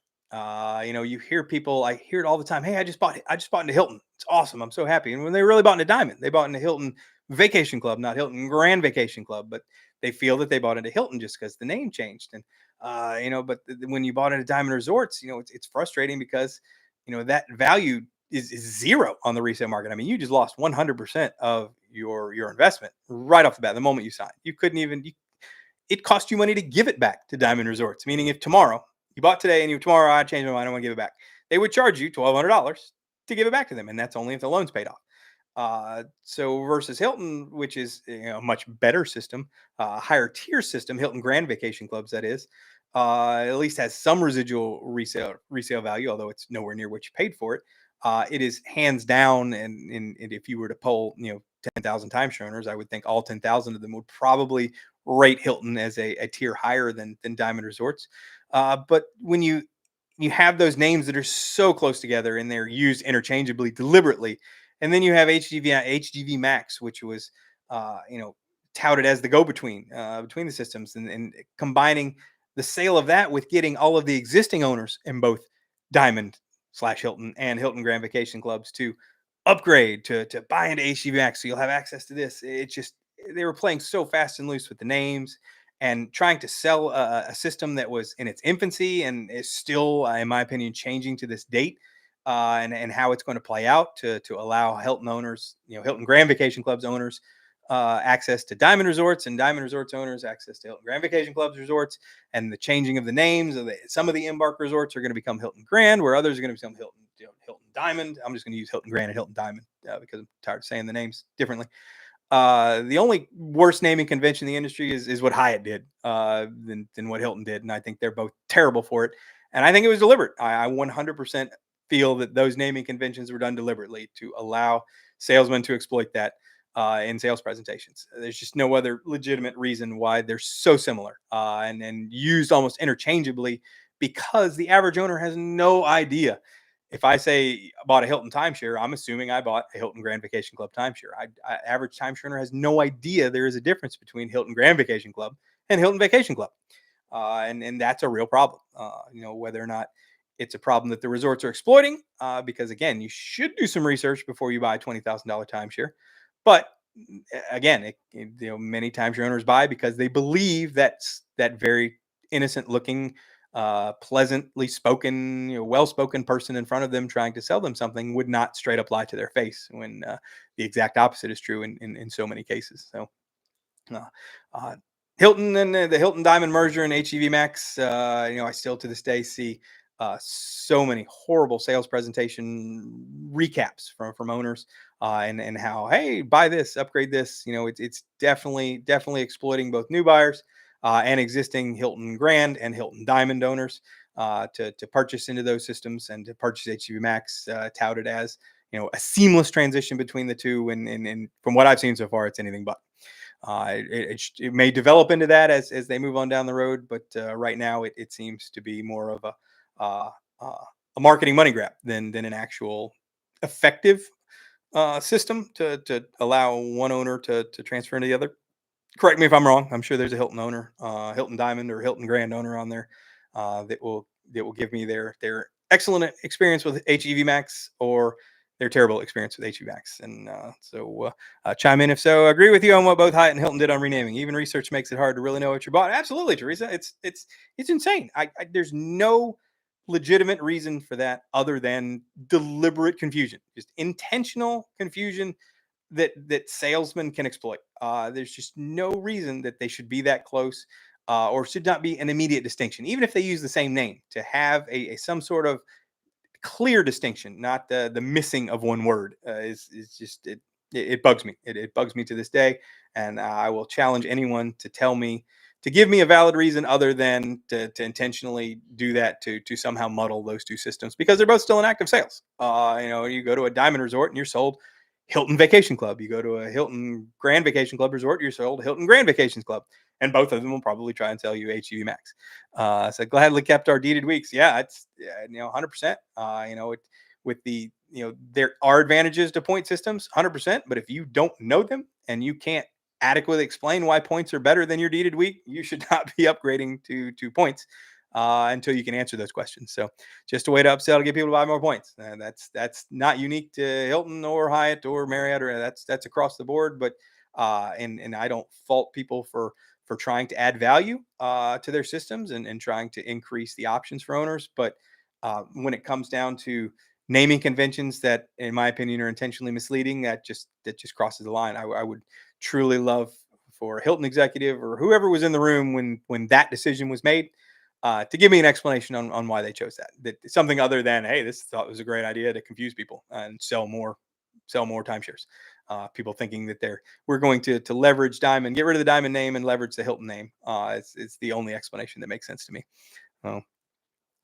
The debate on leaving a tip for housekeeping. Oh my goodness, this might have been the hottest debate, other than chair hogs. I think these two might have fought each other for the most debated uh, staying at your timeshare. Do you tip housekeeping? I was really surprised at how, I won't say ugly, but how polarizing this question was. There were just people 100% against it and people that were 100% for it. And the amounts that some people left were kind of shocking to me. I'd leave something on the counter. Sure. Those people work for a living and I'm sure they appreciate every little thing. And, leaving a couple bucks of stuff up there on the counter probably made their day. They get them to buy some lunch or something.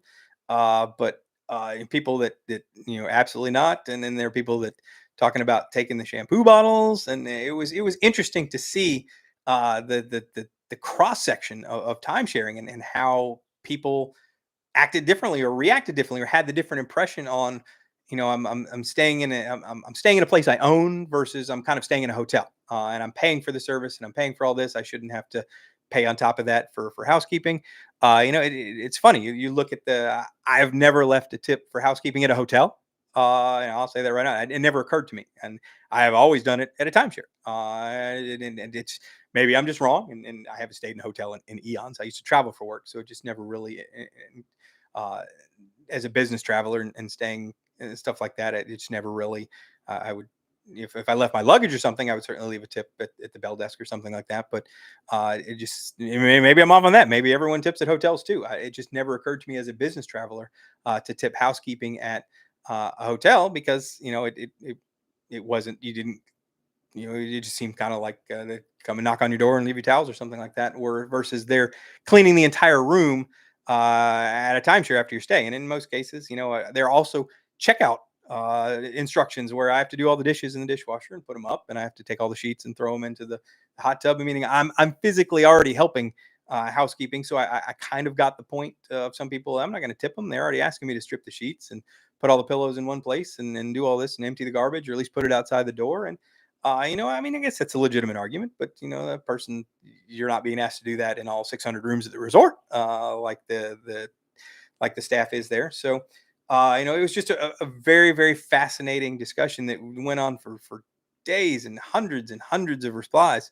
Do you tip the tippers versus the non-tippers? It was very, very interesting and one of the most fascinating discussions that I saw in 2023. That and chair hogs, and we can get to that one later. I wonder if tips will go down in 24 amount. The maintenance fees went up. That will certainly be an issue. People, especially if people's maintenance fees went up by hundreds of dollars. I can certainly think that they would. I think at the end of the day, no one is going to blame the housekeeping staff for maintenance fees going up. Getting that big of an increase, especially those Exploria owners who got that $6,000 special assessment. Probably not a whole lot of tips being left at Exploria resorts this year, that's for sure, or especially Exploria resorts in the Poconos.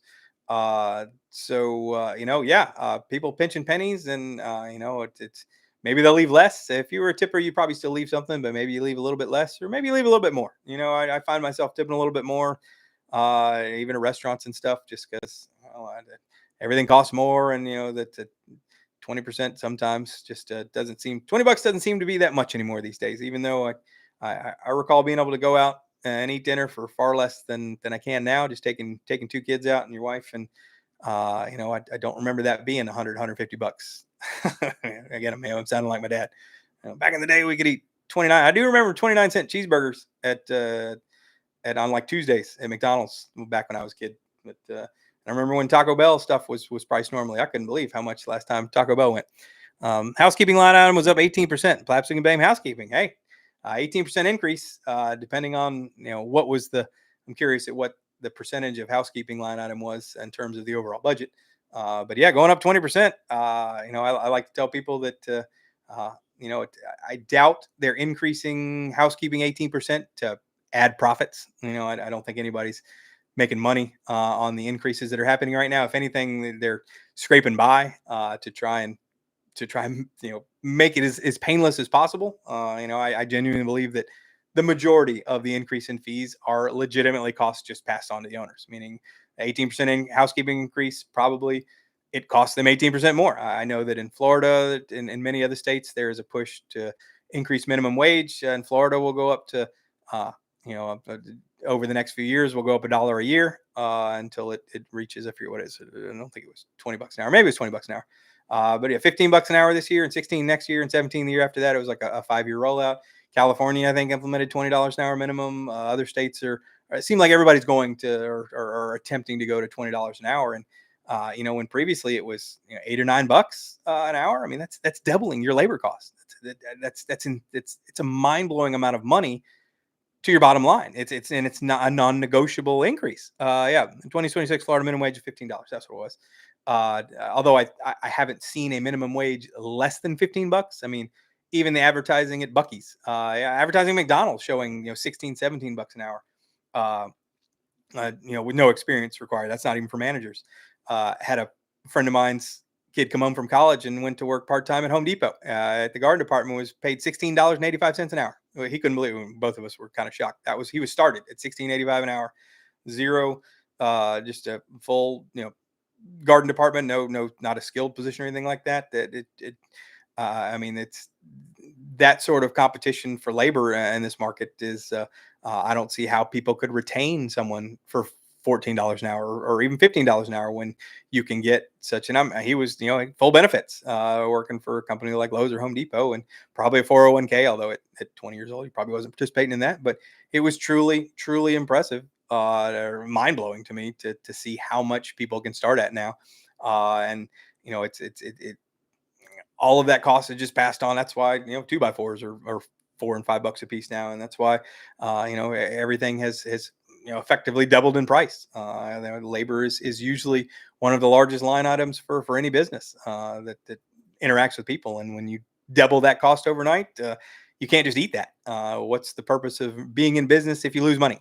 Timeshares are not in the business of losing money. So any increase in cost is going to be passed on to the owner so that they can maintain the resort and maintain the level of profit that they expect. And if it drops below that, then timeshares won't exist anymore. So I'm not making excuses for it, but it is everything has gone up in price, and all of that is passed on to the owners in terms of increased maintenance fees, and in some systems this year special assessments, because maintenance fees uh, can't cover the lack of funds available for to cover the increase in cost between 2023 and 2024.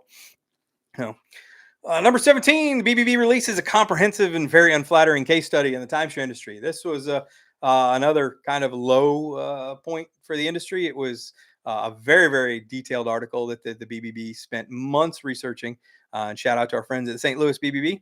They are fantastic at combating timeshare exit scams and upfront fee scams in the St. Louis area and around.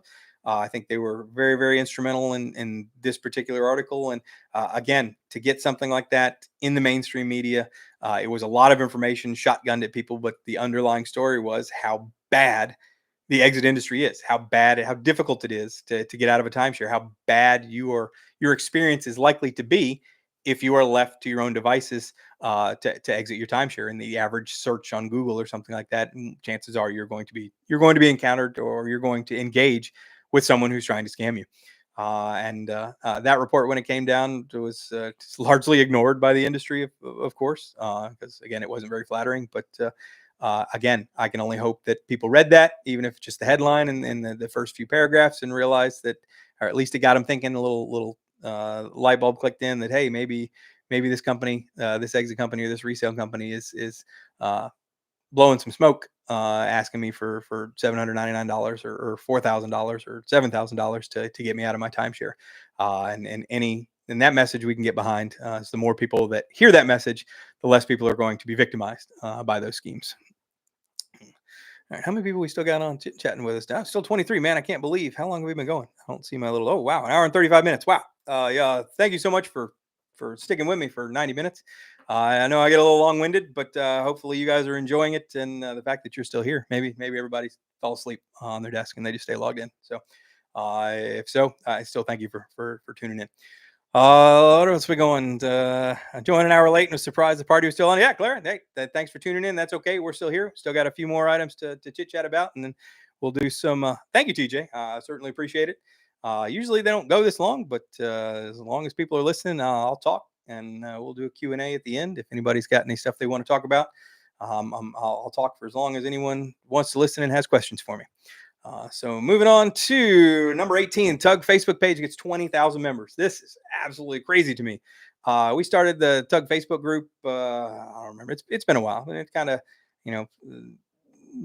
slow growth over the past few years. But the fact that we hit 20,000 members in the Facebook group is crazy to me. It's absolutely awesome to see Tug get shared on social media, to find Tug that people that can find. And, I usually, post to social media a couple times a day, whether it's advice articles, and hot topics on the forums, our weekly, what you need to know things, don't pay upfront fees, stuff like that. I mean, just one person seeing that, and then researching or finding Tug, and being saved from a scam is worth it. The fact that 20,000 members of the group, and many people share our posts, and people find it because their friends are members of the groups, and I will say that a lot of people, not, I don't know what's the word I'm looking for. A lot of people don't share that they're timeshare owners on Facebook. Not really a publicly, like if I had a Lamborghini, I'd probably post a lot of pictures of that, or brag about that on social media, stuff like that. Not so much a timeshare, meaning I don't think. Another Tug website, can someone post a Facebook page? Yeah, it's facebook.com/timeshare users group. Super easy. I'll also post a link, or if someone wants to post it in there, I'll post all of the stuff at the end. But yeah, we Timeshare users group on Facebook. You should be able to search it. There's a Facebook group there. It's certainly the forums are far more active than the Facebook group is. But again, sharing it on Facebook, getting it out there, people, acquaintances, people that click on similar stuff you click on. Every person that shares or likes or anything on a Facebook post, chances are you're going to get someone else to see that post, at least informally. And there, people scroll on Facebook all day long. I'm no different, just as guilty as anyone else. And stuff pops up. I see the Timeshare Exit stuff on there. So if we can get more Tug stuff instead of Timeshare Exit stuff, I'll consider that a win. And the best way to do that is for you to like and even just liking the posts is the best way to go. More, you don't have to comment if you don't want to do that, but just liking it helps the Facebook algorithms share those posts with other people who have similar likes like you and who are likely to be timeshare owners. So thank you to every single person who is a member of a Facebook group or who's ever liked a post on Tug on Facebook or has ever done anything related to mentioning Tug on Facebook. There's so many of you out there that post a link to Tug or help people go to Tug and the other timeshare groups that are out there. It's my goal that Tug will become the largest Facebook group related to timeshares out there. And so we'll keep on keeping on and sharing that stuff out there because, again, the goal of the Facebook group is not to get people to join Tug, but to post the information that Tug provides for free and helping owners, find the truth, get the questions answered that they really need to know, whether buying, selling, exiting. Knowledge is power. And most people don't find that knowledge until after they've made a very, very poor decision. So every single owner that we can get that knowledge to, or at least get them thinking about it, might just result in them not making that mistake in the first place. Found it. Perfect. Teresa, thank you so much for finding us on Facebook. I'm glad to have you as a new member. Now we're 20,001 members. Look at that. It's perfect. Although I think we're 20,200 or something there. People join every day, and we are blessed that people find us on Facebook just in their regular searches. We hope that continues all the way through 2024. Maybe we'll hit 30,000 in 2024. Marketplace top 67 million in completed listings and 44 million alone in resales. The marketplace continues to be a success for owners selling and renting a timeshare. No large upfront fees, no commissions. Comes with your membership. If you're a paid member of Tug, you can post up to 25 listings in the marketplace for free, which covers someone's ability to post their timeshare for sale or for rent the entire year without paying a dime. We're always the goal of Tug is to provide people solutions for their timeshares, whatever that solution may be. But the at least half, it's really funny, almost 50% of the people that join Tug are looking to sell a timeshare. That statistic it's been that way for years. And it's kind of a double-edged sword because either we're successful and they're able to give away their timeshare, thus they don't need Tug anymore, or they were unsuccessful and they weren't able to give away their timeshare, and thus Tug sucks and I'm not going to continue to be a member. So 50% of the people, we always lose 50% of the people that join Tug, regardless, whether we do our job successfully or we fail at it. 50% of the people just simply aren't going to maintain their Tug membership.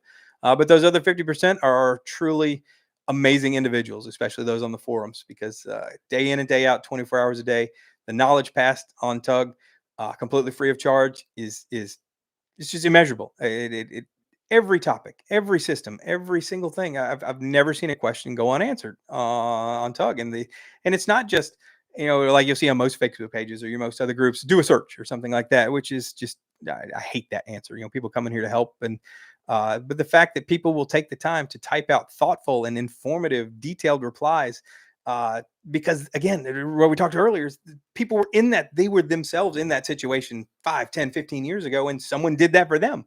And now here they are on Tug 5, 10, 15 years later doing that same thing for the next generation of owners because they remember being in that spot and someone out of the kindness of their own heart chose to take 5 minutes of their time to type out a response that gave them the answer that they got so many years ago and truly helped them out in making the most of their timeshare or avoiding a very expensive mistake. Just truly amazing that the marketplace and the forums continue to provide value and one of the best places that an owner can find on the internet. If you're a timeshare owner, I still say to this day that finding Tug is just the best thing you can do in timesharing. And I don't mean to toot my own horn because I'm the owner of Tug, but just no one finds Tug and regrets it. Let's just say that. They may regret not finding it sooner. They may regret or feel bad about the information they got once they found out the truth, because it's not always sunshine and roses. But I don't think anyone has ever regretted finding Tug, and it's in most cases have made them, given them the information they need, or made them a better timeshare owner. And I hope that continues for 30 more years. I have a brother that owns a condo at Windward Passage Resort in Fort Myers, Florida. The resort was destroyed as one of the hurricanes this year. What advice should I give him? Man, certainly sorry to your brother. There were many resorts that, if they weren't outright destroyed by the recent hurricanes, were damaged enough that insurance likely wouldn't have covered a full rebuild, and then they voted not to rebuild at all. Windward Passage, that's the Hyatt resort. I'm pretty sure. I didn't think that one was destroyed, was it? Maybe it's a different Windward Passage. I think there's a couple of them there. Usually, your brother probably has options. If they voted uh, to discontinue that as a timeshare, and chances are that they will sell the property off, and every existing owner will be entitled to their share of the proceeds.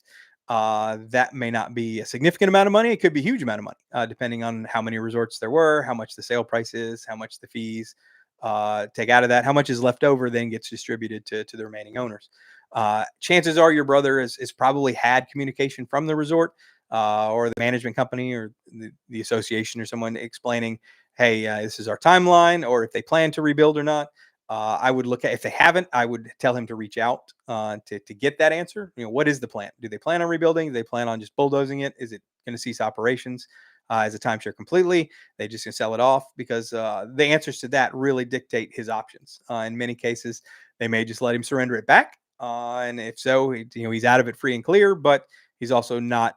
Uh, he won't get anything part of the proceeds. That may be a good deal, because if you only get like $1,000 at the end of the day and you have to pay maintenance fees until it's sold, you might lose money in that regard. But you might get a check. You're not going to retire on whatever it comes out, because I doubt that a 1/52nd share of the sale price, even if it was in the millions of dollars, is going to amount to a whole lot. But realistically, the options are going to be excuse me, the options are going to be determined by the plans for the resort itself. Are they going to rebuild, and they need to collect money to do that? Or if, like many other things in Florida, there so much was destroyed in the Fort Myers area, the line to get contractors to do anything, much less a full rebuild of a resort if it was destroyed, is probably months, if not years long. So maybe they do plan to rebuild, but they just can't get anyone to do the work, or the schedule is so full that other places have taken, are ahead of the line.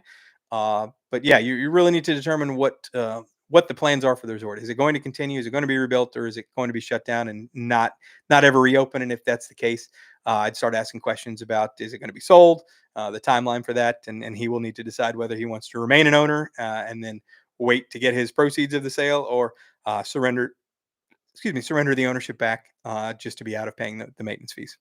Mm. Windward Passage, VRI now Capital Vacations Resort. Yeah, there's one grumpy person you mentioned on the forums who wanted a refund. Seems, yeah, I guess maybe I have to go back on my, and maybe 99.9% of the people that find Tug don't regret it. There was one lady who, it's funny. My favorite story I tell all the time is, there was a person who joined Tug, uh, sold their timeshare, or found a buyer for their timeshare within a month, and then wanted a refund because they paid for a year and they didn't need it for the remaining 11 months. And I granted it, because it's not worth arguing over something like that. But uh, talk about victim of your own success. I would think that if someone paid $15 and found a buyer for their timeshare, and in a month, I think they'd be over the moon, and think that was far more of just the overwhelming value for $15. But no, she wanted a refund because she only used it for 1 month, and didn't need the other 11. So that there are different strokes, different people in the world. And the other lady you're talking about, who I don't remember what the beef was. I'd have to go back and read that. I do remember that post specifically. I posted their email saying that they clearly not satisfied. But so 99.9% instead of 100%. So 99.9% of the people that find Tug don't regret it, and find the help and information they need, and make themselves better timeshare owners. Yep, Destination Timeshare. Be sure to follow that channels too. They do some great videos on stuff as well. And Jeremy is an active member of Tug. And we appreciate their support of us, and we support everyone who produces great timeshare content for owners on the internet. Moving into industry's attack on rentals. Yeah, this is not the most popular topic for owners. It seems that this is just the trend the industry is going in combating what we like to call on Tug mega renters, people that to rent out commercially. And unfortunately, most owners were probably sold in the presentation that they could rent out their unused timeshare, or rent out their unused points to cover some or all, or make money even over their maintenance fees. It was a pretty pretty popular selling point. And now we're seeing many of the major systems actively placing restrictions or implementing new policies or rules that make it more difficult to do that. And now I will say that the majority of these rules don't directly go after a single owner who just wants to rent out their unused timeshare, a single interval, meaning I'm not going to use this here, I'm going to rent it out.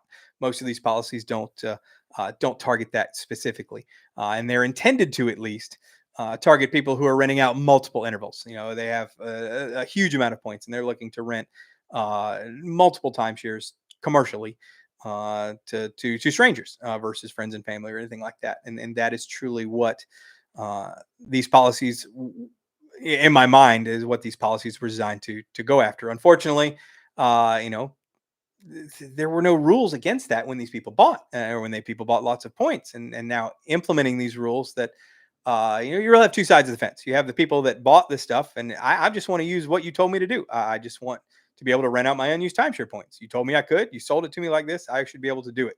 When I bought, there were no rules against this. And then the flip side is regular owners are sick of the highest demand intervals being snapped up by people with hundreds of thousands, if not millions of points in these systems, and being offered for rent for way higher than the maintenance fees, because these people are very, very versed in the rental market and knowing exactly what is profitable and what isn't. And so it's frustrating to the average owner to not be able to reserve spring break in Myrtle Beach, but I can see it for rent. What the heck? I'm confused. You sold me, I bought, this in this, I bought into this timeshare to be able to reserve this stuff, and it's never available, but it's always available for rent by these in commercial sites, whether it's Tug or Red Week or Airbnb or stuff like that. And that's frustrating to an owner. So if you were to set a debate on both sides, I don't see how you'd get a winner, because both sides are right, absolutely right. That the mega renter side, they bought and you told them they could do it, so they're doing what you told them they could do. And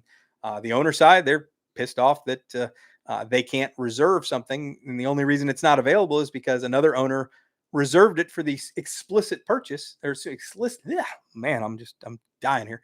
Explicit purpose of renting it out for profit. They didn't make that reservation to stay there and then change their mind. They made that reservation 100% to offer it up for rent for 2 or 3 times what it costs them in maintenance fees. And so the average owner who can't reserve that week because it was taken out by another owner to rent has a legitimate beef. That sucks for them, especially when it happens year in and year out, and they can demonstrably prove that it happens because they logged in at 12:01 a.m. or 9 a.m. or whatever the window is that opens up for your particular point system, and tried to make that reservation at the opening of the window, and it was already gone. And then the next day they see it available for rent for $3,600 for the week, or something like that. Again, depending on which side of the fence you're on, you are perfectly justified in your argument. But unfortunately, the industry itself seems to be going that way. We saw Wyndham do it. We see Marriott making some changes to combat the mega renters, and I don't expect those to stop. I don't expect those to be the only policies they implement, but they have to walk a fine line because there's making these rules that were not only weren't likely in the original contract as restrictions, but it's still sold today. I mean, you can go in today and are told that you can rent out your excess points. Yeah, buy more points because you can rent them out and cover your maintenance fees. That's still a pitch used today. So it is definitely talking out of both sides of their mouths when they try to curb that renting, even though the renting they're trying to curb is not the individual owner trying to rent out something they're not using for the year. They're trying to curb the commercial renting done by owners of a significant number of points in those systems. Devastating fires in Maui and Lake Okanagan. Man, that probably set everybody's news channel, and just the heartbreaking stuff people saw in Maui with the fires that just absolutely almost wiped that community off the map. Not too many timeshares were impacted, but that entire community was just devastated. And it's just been a struggle to, what's the word I'm looking for? It's struggle for people to decide when it was right to go back and visit. How soon can you visit after something that devastating? Took away people's homes and lives. But even in the own community, you seem that there's such a polarizing effect where some of the people don't want vacationers to come in because they're still healing or trying to rebuild, and then the other half, we need vacationers to come in because Hawaii's, much of Hawaii's economy is built on vacation travel, and so if those people aren't coming in, then people aren't making money and not able to work.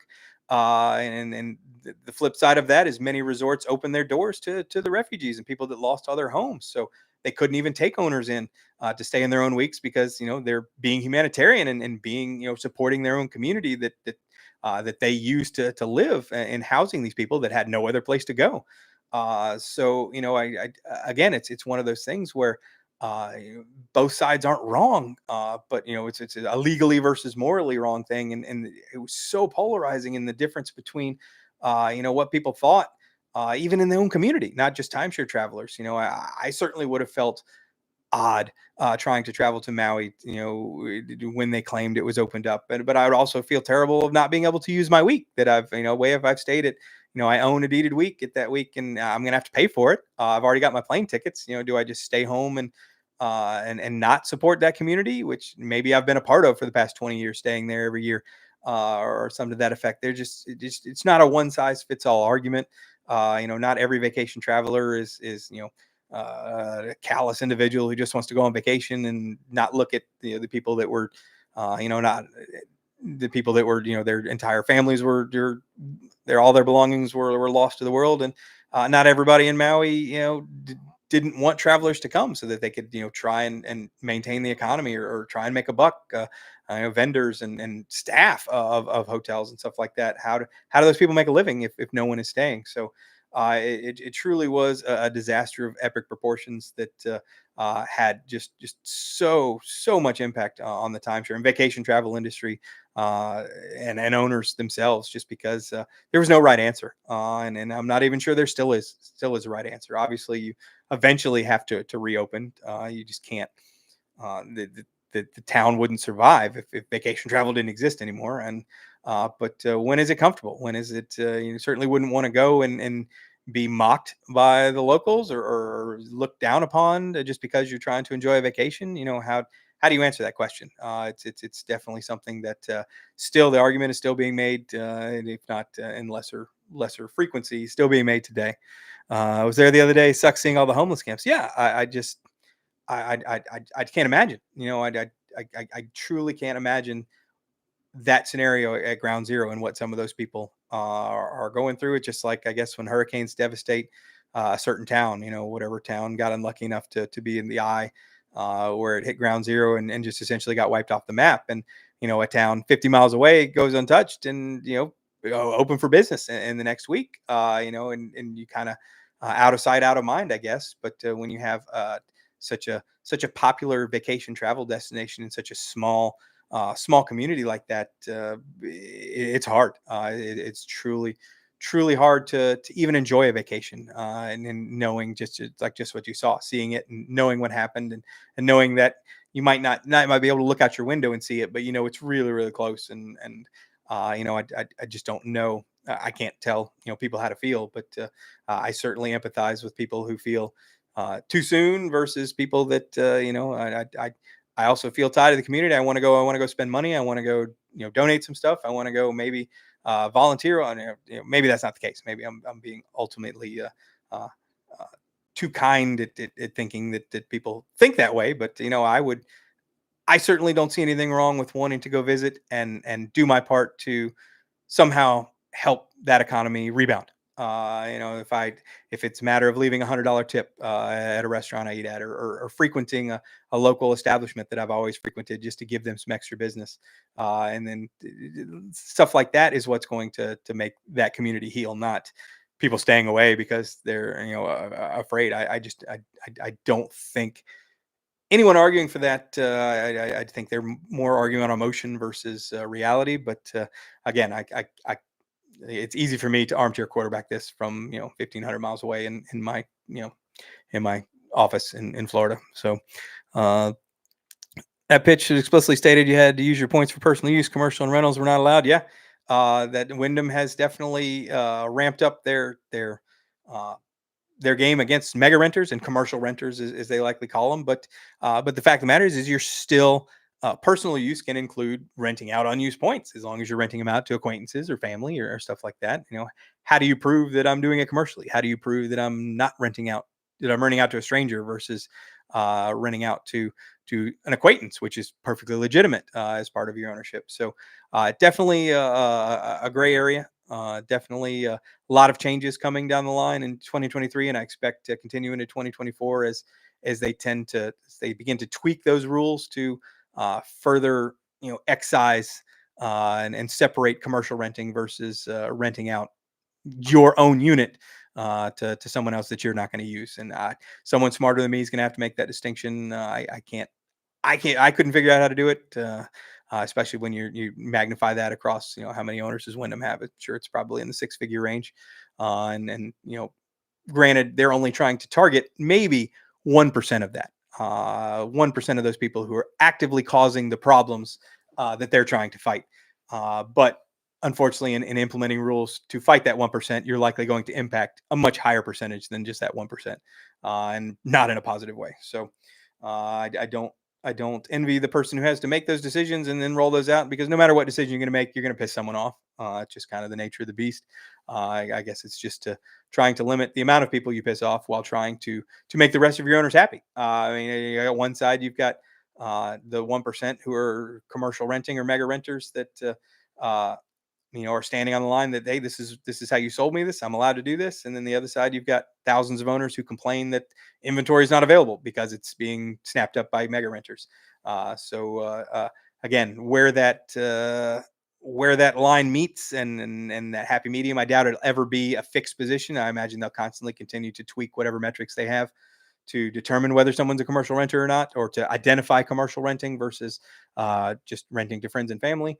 But no, I 100% predict that to be continue to be modified and continue to see this issue morph into 2024 as more of these developers start combating this, especially in the mega point systems. Staggering maintenance fee increases report of 2021. I have this twice. We already talked about the year of the fee, so we'll skip over 2022. Hyatt chooses the most confusing naming convention possible for the Welk rebrand. Yes. We talked about the Hilton rebrand to Hilton Grand Vacations Club versus Hilton Vacation Clubs, but Hyatt legitimately said, "Hold my beer," and decided to make the Hilton renaming of Diamond look normal. The fact that both systems are now known as Hyatt Vacation Club is absolutely just mind blowing to me. Just instead of Hyatt Welk, or I even think they changed it once. It was like Hyatt Platinum or something at some point. But the fact that they literally are both now called Hyatt Vacation Club again, I can't think that was done for any other reason other than to sow confusion at a sales presentation. Because again, you have a Hyatt system. There's two different types of Hyatt ownerships you can buy. That is considered by most to be a tier above Welk. I think if you took an informal poll, I would think that most people would agree that Hyatt is probably one tier higher than Welk. And that when looking at that merger, that acquisition, and now that they're both named Hyatt Vacation Club, and when you go to a Welk resort, they've already done the rebranding and it's now called Hyatt Vacation Club. And you sit in that presentation and you're buying Welk points, but you're sold thinking you're buying Hyatt points. And that Hyatt name is likely a much more valuable moniker than Welk is. I see Hyatt name, I see Marriott name, I see Hilton name, even though I know that those are different companies. I know that they're not the same as that. It's that brand recognition is valuable. And to now tie that to Welk is exploitational, and they're allowed to do it because they bought them and they can do it, and bought the company, and they'll sit behind. I'm sure it's perfectly legal for them to do that, but just like the Hilton naming convention, I think it's exploited during the sales presentations. People think they're buying into the nicer Hyatt Vacation Club, not the Welk Hyatt Vacation Club, and thus we see those same comments. Same people trying to sell. Hey, I want to sell my Hyatt points. Oh, cool. Well, you actually might get a little bit of money for them. How many are you looking to sell? 100 something thousand. Oh yeah, those are Welk points, and those aren't worth anything. So, and so you have such a different, totally different products that now have what are essentially the exact same name. Very much like the Hilton. At least they can argue that there's one word different in Hilton Grand Vacation Club versus Hilton Vacation Club, but the fact that they're both Hyatt Vacation Club is yeah, I got nothing on that one. I can't think of any other reason why they would choose that other than to exploit that name during sales presentations. It's probably much easier to sell Hyatt Vacation Club than it is easier to sell Welk. Welk points, Lawrence Welk points. That name carries more weight, in my opinion, and it is more valuable to the average consumer who knows Welk who knows Hyatt versus knowing the Welk name. And unfortunately, for people that are buying Hyatt/Welk, are buying what is universally deemed as an inferior product than if they were to buy an Hyatt itself, the correct Hyatt resort. So just two really, really similar and ugly circumstances of mergers that will just result in a lot more confusion from the owners, both the owners that are already in the systems and any owner considering buying into those systems. And I just think those are two great big giant goose egg Fs to give both Hilton and Hyatt for whoever chose those naming conventions. Tug exposes a super secret strategy that exit companies use to guarantee they can get you out of your timeshare. Yes, again, back up to the most popular YouTube video we did in 2023. He's got 5,000 or 6,000 views and counting. Almost 100 something people watch that video every day. It's fantastic. The number one, the only 100% guaranteed exit strategy for your timeshare is to stop paying. That's it. 100% guarantee. When you see 100% guarantee get you out of your timeshare, it means to default, to stop paying. That is the solution that the vast majority of exit companies, and I'll even go and say all exit companies, have in their pocket to guarantee they can get you out of your timeshare. Now, there are other solutions that they can use to get you out of your timeshare, including the deedback program, when they would love Wyndham owners, because they know that you can give a Wyndham ownership back for free, and they would love to charge you thousands of dollars to tell you that, or to do it on your behalf. Any owner, so deedback and default, I would say, is the 99% of the solutions provided by exit companies today. There are still some that still play in the Viking ship game. I've heard here and there. None of the major ones do, but it still exists. There are still some that do the eBay or even the Tug game. They'll just list a timeshare for free on eBay or Tug or Red Week, and just as they know, someone will take it over for $1. There are many resorts that fall into that category, and so it's easy to charge someone $5,000 for an exit plan, knowing they can just flip it on Tug or eBay for $1. But when you have a timeshare that is either not paid off or unsellable, which is many of them are, very difficult to give away, which many of them are, or you still owe money on it, that solution that exit company is going to provide for you is to default. And they're going to trade your timeshare for new. And I don't know about that. Yeah, that's another scheme. Yes, I don't. We'll get into that one in a second. But when a company can promise 100% they can get you out of your timeshare without even knowing what you own, that answer is going to be for them to tell you to default. Now, they don't just come out and say, "Hey, you're just going to pay us $5,000 and we're going to tell you to just stop paying." They do it in a clever way, and this is discussed in the video. The way that they do it is they make it seem like you are represented by them, that you have now hired this company. In many cases, they even represent themselves as law firms or legal services or something like that, where you are actually hiring this company to represent you, to now take over. They are now going to take care of you. You don't have to answer anything from the resort. You don't even have to talk to your resort anymore. We're going to do it on your behalf. And if they call you or email you or send you letters, ignore them or forward them to us, or respond back saying, "I've hired XYZ exit company to represent me. Please forward all communication to them." And that sounds great, because now you've just hired someone to fight this ugly, nasty timeshare on your behalf. And the problem is what do you think happens when you ignore all communication from your resort? And what do you think happens when you throw away all the letters, or you forward all those letters, including your bills, to this exit company? Or when you respond to the late fee or the notice of intent to lien, or a notice of late assessment payment that you got from the management company, and when you respond to that saying, "Hey, I've hired XYZ timeshare, send this to them. They're dealing with this for me." Yeah, they don't care. You are now in default. And after enough months or years in default, you will eventually either go through the foreclosure process, or the resort will reach out and try to negotiate a deed back, because it actually costs them a lot of money to go through the foreclosure process in many states. And then it costs a lot of time. It was really fascinating. I saw a study that someone showed about the average length of time to foreclose on a property, because many timeshares, and most timeshares in the U.S. are deeded property, is in years, meaning they can't even go through a foreclosure process in less than 3, 4, 5 years to get the deed back legally through the legal foreclosure process. And that's why many of these companies will, after a certain amount of time, reach out to a delinquent owner and ask them to surrender back willingly, because it's cheaper and easier than letting it sit vacant and not collect fees for 3, 4, 5 years before they can go through the foreclosure process. Well, the problem is now this was the reach out to the XYZ exit company and say, hey, look at that. We have negotiated with the resort and they're now willing to take your ownership back, knowing that they did absolutely nothing on your behalf to negotiate that. You just hit the whatever system guideline timeline for being 12 months or 14 months or 18 months in default, that they decided to reach out and try and collect this ownership back from you because they don't want to spend any more money to actually foreclose on you. But you don't care about that. You just feel like, hey, this is worth $5,000 because they did exactly what they said they were going to do. They got me out of my timeshare. The rub is you could have done the exact same thing by stopping payment yourself and ignoring all of their communications. The exact same thing would have happened. There's nothing that exit company did for you that would not have happened should you done it yourself. And this is the 100% guaranteed exit strategy that is touted by exit cancellation companies on the internet today.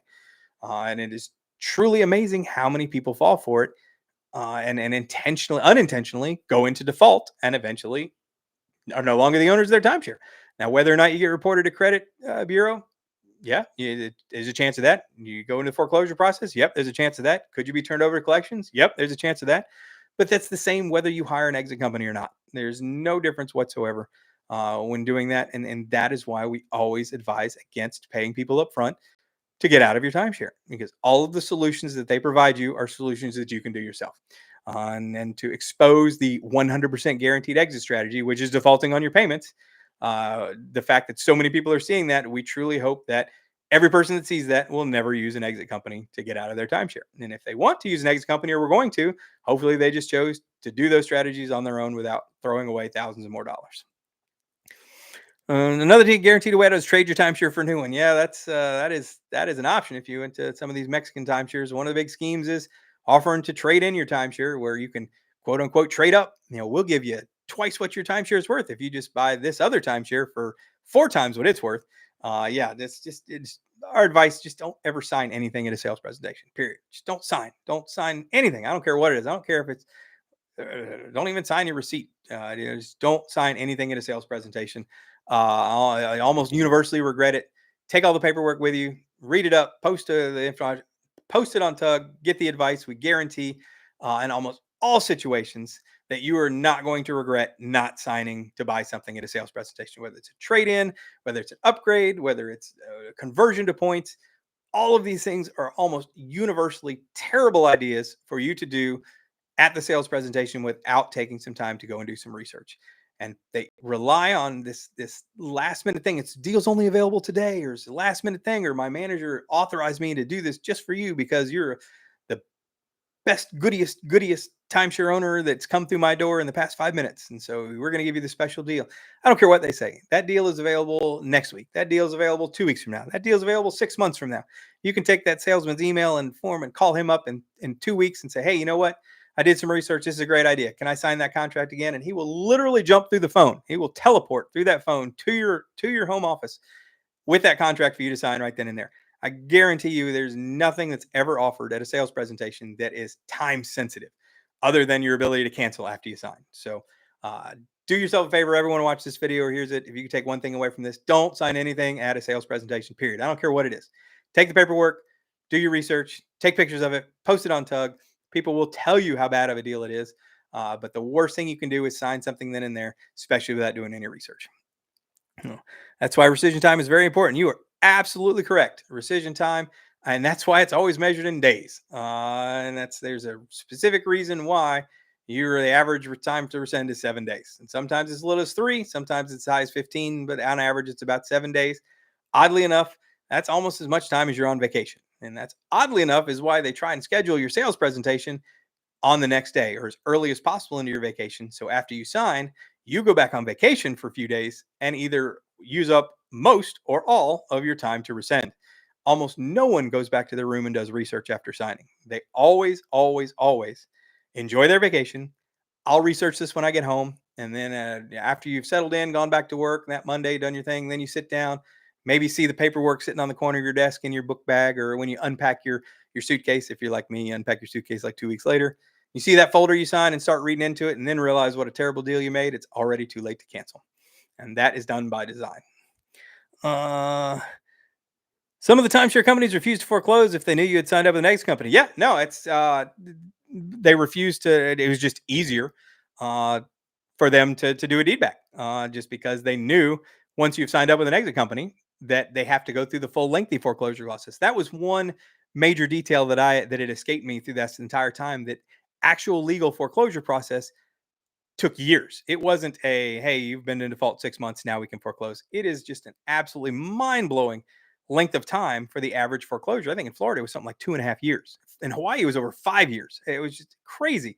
And I can see, it totally makes sense why once a resort got to the point where it realized you're not going to pay, and it knew it had to suffer through at least at a minimum 3 years of non-payment of dues, it was way better choice for them to reach out and try to surrender a deed back, because they were going to lose way more money in lost 3 years of lost maintenance fees, plus the cost of an attorney, plus the cost of going to court, plus the cost of this stuff is just magnifying costs for the resort, and you're never going to get the money from the owner. Meaning the goal was to trigger that resort into realizing that they're not going to get another dime from you, not through collections, not through letters, not through phone calls, not nothing. You were done paying, and there was no more money coming from that owner at that point. Whatever each resort had the system to set up to when that tipping point happened changes from resort to resort. But at some point, they all were like, okay, it's time to reach out and see if they'll surrender this ownership back. You can say that tangentially, hiring an exit company, if you've already made that clear, well, hey, they know we're never getting another dime from them. If that's some sort of benefit that they got them out that way. But again, the result is the same. Had you stopped paying, they're not. It's very, very rare, at least in my experience, that again, it varies on state, but to actually go through foreclosure, especially if you were in a state that has judicial foreclosure, you actually have to go through the full process. Non-judicial foreclosure for like Florida for timeshares is fairly innocuous and cheap, and in a much less lengthy time. But for states that require full disclosure, full foreclosure proceedings, it was very expensive and very lengthy, and thus it was in the best interest of the resort to negotiate a deed back. Now, I have no idea at what point it became more lucrative for them to negotiate that, because obviously it didn't happen 1 month after they were in default, or 6 months, or 8 or 9 months. It's usually a year or more you're in default, or you haven't paid your dues in the last year or two. That tipping point would happen, but it's just not a one size fits all. It really depends on the state, and the foreclosure laws in that state, and the collections laws in that state, and the resort in question. There are developers that are almost universally not what's the word? Not very tenacious in going after defaults. Meaning it doesn't matter, especially the ones that are still in active sales. If you default on that, even if you default on a loan, whether obviously you default on $100,000 loan, that's probably going to raise someone's eyebrows. But you default on $10,000 or $20,000 or something like that, they're not likely. It probably costs them more, and they break even if they tried to go after you, and they probably wouldn't recover the money anyway. Thus, the risk, especially the Grammar Hero that started tracking that stuff, it was almost a 50-50 shot if you were even turned over to collections, even defaulting on a loan. So it's far less common, but we can't sit here and say that, hey, you should just stop paying for your timeshare because chances are nothing's going to happen to you, because you'll get that one person in a very litigious state or a very debtor friendly state that does that, and then gets turned over to collections, then gets a judgment on them, and and somehow has to, is in dire straits because of that. So that's why we always advise people to figure out what the laws are in your state, to figure out who you own, how much you owe, who you owe it to, before you decide on defaulting on your timeshare. But playing the odds, odds are not a whole lot going to happen to you, but it's not zero. And that's why I say, it might be low, but they're not zero. And so we can't in good conscience just make the blanket statement saying that you default and nothing's going to happen to you. But it's pretty good odds that that is an outcome for many owners that choose to do that, whether you hire an exit company or not. So I just can't see, if someone were aware of, or someone were made aware, even though I guess they're kind of made aware, to you kind of think in the back of your head, well, if I'm throwing away these maintenance fee bills, I'm not paying for my stuff. Being told up front, I will tell you this right now, I would have no problem with exit companies if they told people the truth right up front. Hey, you stop paying for your timeshare, we'll handle all the mail. We'll communicate with the resort. We'll write a bunch of form letters. And if you want someone you want to pay someone $5,000 to deal with that, more power to you. That is a service you're paying for. But the fact that it's sold as it's being sold as they're going to go fight for you, or they're going to go file a suit, or they're going to fight in court, or some sort of legal fight on your behalf against your resort, that's where it's just horseshit, for lack of a better term. Sorry if any kids are watching. Hopefully you're not at 10:43 at night. But and that's where that it goes from deception to intentionally misleading. You're marketing that to, and you're making them believe something that is completely false. And then unfortunately, the end result, because it's 100% solution, you stop paying. You're no longer an owner of your timeshare, because it is eventually going to be successful. You have so many people that feel they got their money's worth. Hey, they did exactly what they said they were going to do. So I feel it was worth me paying $5,000 to get out of my timeshare. Blissfully ignorant is a good explanation of that, because had you told them that, hey, you could have saved that $5,000 and not stop, you could stop paying yourself and had the exact same result, you'd be out of your timeshare. They probably would not have chosen to pay that money to do that. Now, I don't know too many people that would have, but owners just weren't given that choice, and they were duped by a slick marketing pitch, just like they were then they bought their timeshare in the first place. Oh, it says number 25: know your kids do not automatically inherit your timeshares. Man, if I had a nickel for how many times I've typed this, either on Facebook or in Tug or in an email, this has just become the biggest fear pitch that is used by exit companies today, is to go after someone and pitch to them that, hey, you don't want to saddle your kids with your timeshare. You don't want to saddle your kids with anything. You're going to die. You don't want your kids. They're going to grieve for you, and now you're going to leave them your timeshare. Oh God, how could you be such a terrible parent? How could you be such a terrible relative to do that? It just preys on the elderly. That's their biggest fear. You ask your mom what her biggest fear is. You ask my mom what her biggest fear is being a burden after she's gone. Making things more complicated than they need to be after she's died. Difficult to get you to get accounts. It's already difficult. Everyone knows that on top of losing a loved one, that the red tape you have to go through, probate wise and other stuff, is just mind blowing at best, and extremely emotionally, if not frustratingly, painful at worst. There are obviously ways to get around that and to plan ahead of time, but not everyone does that. And this preys on the fear that you have left something hanging that is going to be an anchor around the neck of your children. And that is a huge fear for an elderly parent that, is trying to get their affairs in order, because, everyone dies eventually. I don't know anyone who's not died or who will not die at some point in the future. So, this is just become just the buzzword of the exit industry is, it doesn't matter what else I say. It doesn't matter what else situation is. You don't want to leave your kids with your timeshare. It's already a burden. You can't get out of it. You don't want your kids to suffer through this, do you? Just pay us this money and we'll take care of it. And that's just an extremely powerful and emotional response to a legitimate fear. And it is 100% exploitational to the elderly. And I can't say it enough. Is it doesn't matter what you do with your timeshare. Your kid is not going to be forced to take it over. And your kid doesn't even own your house immediately. It doesn't own your car. Just because you die, all of your assets don't immediately, or and your debts don't immediately transfer to your children. It just doesn't work like that. In no state does it work like that. Will it stay in your estate until that's taken care of? Sure. But that doesn't mean it goes to your kids. That doesn't mean your kids are forced to take it. You could have $1 million safety deposit box and your kid isn't forced to take it. He would obviously be silly not to, but there's no forcing anyone to inherit something. It just doesn't exist in any place on the planet.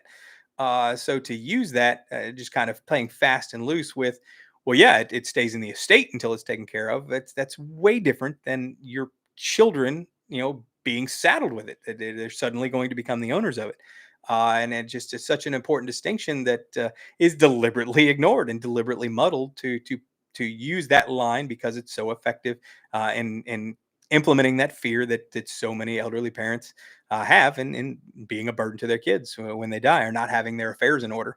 The big selling point of timeshare is you can leave it to your kids. People buy because of it, and then push comes to shove, they don't want to leave it to their kids. You're not wrong. That is a possible sales pitch that's used quite frequently. That, hey, this is something you're buying for life, and you can give this wonderful gift to your children upon your passing. Did you ever thought about asking your kids if they want it? That again, you get kind of roped into the sales presentation, and you're sold the sunshine and roses, and yeah, who wouldn't want to leave that wonderful purchase that you've just made for decades, or unlimited lifetime supply of wonderful family vacations? Who wouldn't want to leave that to their kid? And then 10 years down the road, when, or even much less time, when you discover that what you bought isn't exactly what you were sold, you don't want it, and then why would you want your kids to have it? And so yes, you're 100% right that it is sold as a generational asset, and that's where that in perpetuity comes into play, which applies more towards, because it's real estate, and then just means that it doesn't it, I don't know, get into the muddle of stuff there, but yes, if your kids want it, absolutely, you have the ability to add them to it. It's your ownership, just like every other asset or debt that you own. A child can take it if they want it, but that the number one thing to take away is they can't be forced to. Meaning, if they don't want it, they're not somehow going to be stuck with it. They're not somehow going to be forced to pay the maintenance fees for the rest of their lives because they have no other choice. It just doesn't happen. But unfortunately, just like you saw in the John Oliver story, just like you see in almost all the exit company pitches that are out there, the opposite is what is being touted to the masses, and it's being done that because it's such an effective way to convince someone to become a victim of an exit company scam, or an upfront fee resale scam, or any of them can use it. The goal is to dispose of your timeshare, whether it's to sell it, deed it back, or just get out of it. That particular strategy is so effective at convincing people to part with money, and that's why it's one of the most commonly used ones in the industry today. Hmm. Exploria actually refers its owners to upfront fee resale companies. Yeah, this was towards the end of the year, and a real grind. This grinds my gears. So we told the story that a Tug member reached out to Exploria for help with getting rid of their timeshare. It was paid off. They just wanted out of it. They had been an owner for years, and Exploria not only told them that they didn't have an exit program, but they referred them to a trusted reseller, and mention that reseller by name in their response to this company, saying that they are super experienced, or decades of experience in helping people get out of Exploria. Basically, just uh, over the moon, gushing over how this is your solution. You reach out to these people, and they will help you with your timeshare. To get rid of your Exploria timeshare. And not only that, I mean, this is an official on Exploria letterhead from the department who they reached out to help getting rid of their timeshare and offering it back. And so, of course, hey, if this is what my resort is saying is the trusted partner, and that they've been doing this for years and they can help me, why wouldn't I reach out to them? And of course, they did, and it turned out to be an upfront fee resale company, and that suggested that they list their timeshare for $2,000 on their website for an upfront fee, I think, of $499. And guess what? That timeshare is still listed on their website, knowing full well that there's no chance that they were going to sell their Exploria timeshare for $2,000, or even $1,000, or even $500. But again, telling someone that is less likely in them forking over $500 to list it with them if you tell them it's worthless and you have to give it away. I certainly couldn't charge $500 for Tug memberships if my advice was, hey, list it for $1 and hope you find a buyer. That's the reality of the situation, but that there's not $500 in value there. Telling people that they could sell it for $1,000, $2,000, $5,000, sure, no problem. Just give me $500, list it on here. Hope you find a buyer. The problem is I know full well that's not going to happen, and I would be outright lying to them in making that statement. But unfortunately, that's what happened to this lady, and other people have reported getting the exact same letters. And it seems like that this is the default response that Exploria gives to its owners who seek exit help. And it kind of rolls back into the comment of the regression of the industry in providing exit options for owners. I mean, that I could not think of a worse response for a timeshare company to an owner who wanted to get out of their timeshare. And I just absolutely deplore Explorer for doing that. I hope whoever made that decision, there, I can't think of how many bad things I want to happen to whoever made that decision. It's horrible, and I can only imagine how many people have been sent that letter and have been forwarded to said company and forked over $500 to not get rid of their timeshare. It's sickening, and the fact that it is an industry, an entire developer that has chosen that as their strategy to that is the form letter they send to people looking to get out of their timeshare. It's awful. It's absolutely awful. Turn 7. Tug turns 30. Absolutely mind blowing that a website can celebrate a 30th birthday. There aren't very many of them. The Tug to timeshare-users-group.com, I believe, was registered in 1995. So I guess that, but Tug existed obviously on Prodigy and in an informal way. A few years prior to that. So we consider the founding of Tug on the Tug BBS, which is on Prodigy in 1993. But the fact that the Tug website has existed on the internet for 30 years predates just about every other website out there. There are very few websites still in existence today that can tout a birthday prior to that. And just truly remarkable this community has lasted this long on the internet and maintains itself as just the best place to go to get information on your timeshare. If you need help with your timeshare, then you get it from Tug, and you don't even have to pay money for it, which is something that I absolutely am thankful that my father was able to start and grow, and also thankful to those owners that grew it with him in the beginning days of the Prodigy bulletin boards, and some of those people who've been around since the very beginning, Doug, and unfortunately, we've lost some of those original members going on 30 years, and those people weren't spring chickens 30 years ago. No insult to those people, like my father. But getting into the 70s and 80s, and I expect to see a lot more of those original members not with us anymore, but their legacy will live on as long as I'm around. Tug will continue to serve as a resource for all timeshare owners to get help and information on timesharing and get the truth versus some sort of marketing pitch targeted to extracting money from them. 28 Tugboats Forum, man, it's a long time coming. For those of you who love cruising, not exactly timesharing, but kind of cruising and timesharing sort of go hand in hand. It's certainly two very popular vacation travel options, and tons of timeshare owners love cruises, and tons of cruisers have timesharings. And I don't remember, I think it was Denise maybe that came up with the Tugboats name. I thought it was fantastic. Tugboats is the new Tug cruising forum. So if you want to talk about cruises and you don't want to go on one of the big cruising forums, there are a lot of them out there. But Tug now has its own cruising forum. And so go on over to Tugboats. It's the newest forum we've got on the Tug forums, and chit chat and get all the latest information about cruising and find some new cruising partners. I'm pretty sure that Tug used to organize, not Tug, the Tug members used to organize annual cruise. I think it was pre-COVID. I don't know if they've actually done one since COVID happened, but it's got to kick back up again eventually. But having a whole bunch of Tug members getting together going on a cruise was always a pretty cool thing to watch as they would post pictures throughout that. So check out the Tugboats forum if you're into cruising. Newest forum on Tug, and very, very well received. It seems like that's growing by leaps and bounds very, very rapidly. So starting from zero.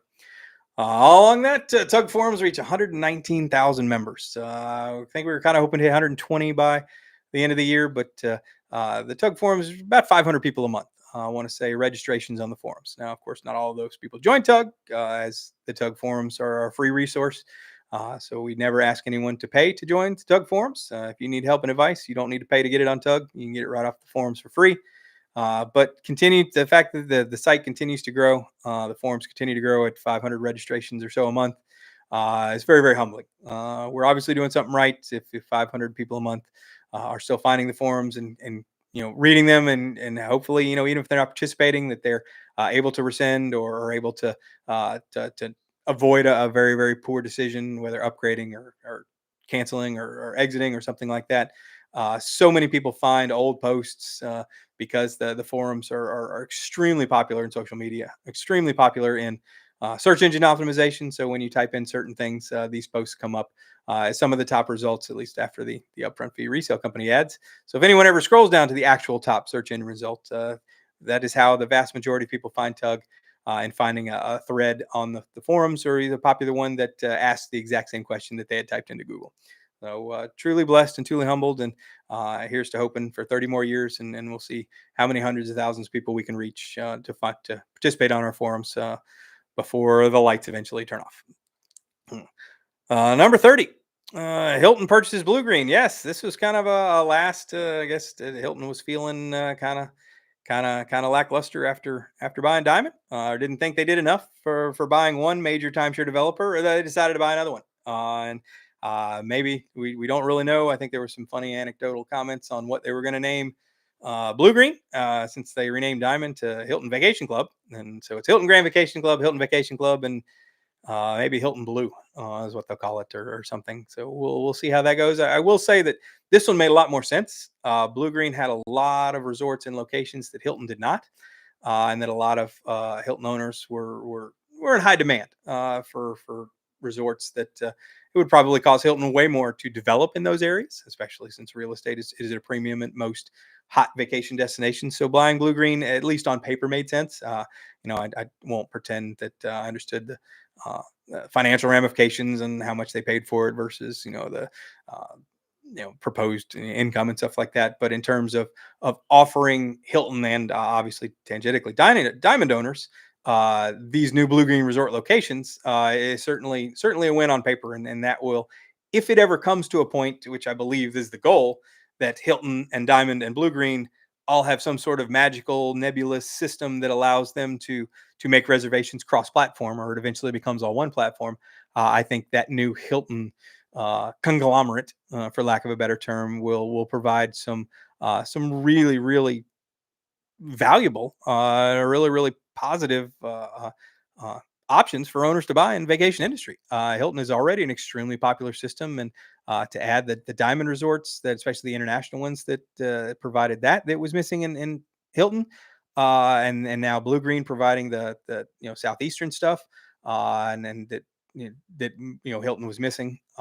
Just on paper, it just looks like a really nice system if they can ever get all that to merge together. Now, right now, it's all completely separate, other than what HGVMax does between Hilton and Diamond. But I have to imagine that someone somewhere has a plan to incorporate Blue Green into the HGVMax. Maybe they'll call it HGVMax Blue, something along the lines. I'm sure they'll find a way to monetize it so that it's not three separate systems, but maybe three separate organizations all under one banner, or at least able to be transferred between each other, or reservations made between each other. So we're certainly looking forward to that. That was kind of late in the year and truly shocking, but I think that anyone who's a Hilton owner probably wasn't as upset by this as they might have been for the Diamond purchase, since that one was a biggie, and this one certainly seems to fit far more into line with making the Hilton product overall more robust and far more attractive than say some other systems out there. What do we got? Clark Howard still promotes Tug after 20 years. I can't say enough about Clark Howard. Clark Howard, greater than Dave Ramsey. So if you're listening, Clark, or you hear this, you are absolutely the man. My father told me a story before I got into Tug, before I took over. He said Clark Howard, years and years ago, I don't remember when it happened. It was in the 90s. Clark Howard had my dad on his show, and just ever since then, my dad basically probably said very similar stuff that I'm saying here, because the industry hasn't changed that much. Don't buy resale, or don't buy retail, buy resale. Don't pay upfront fees.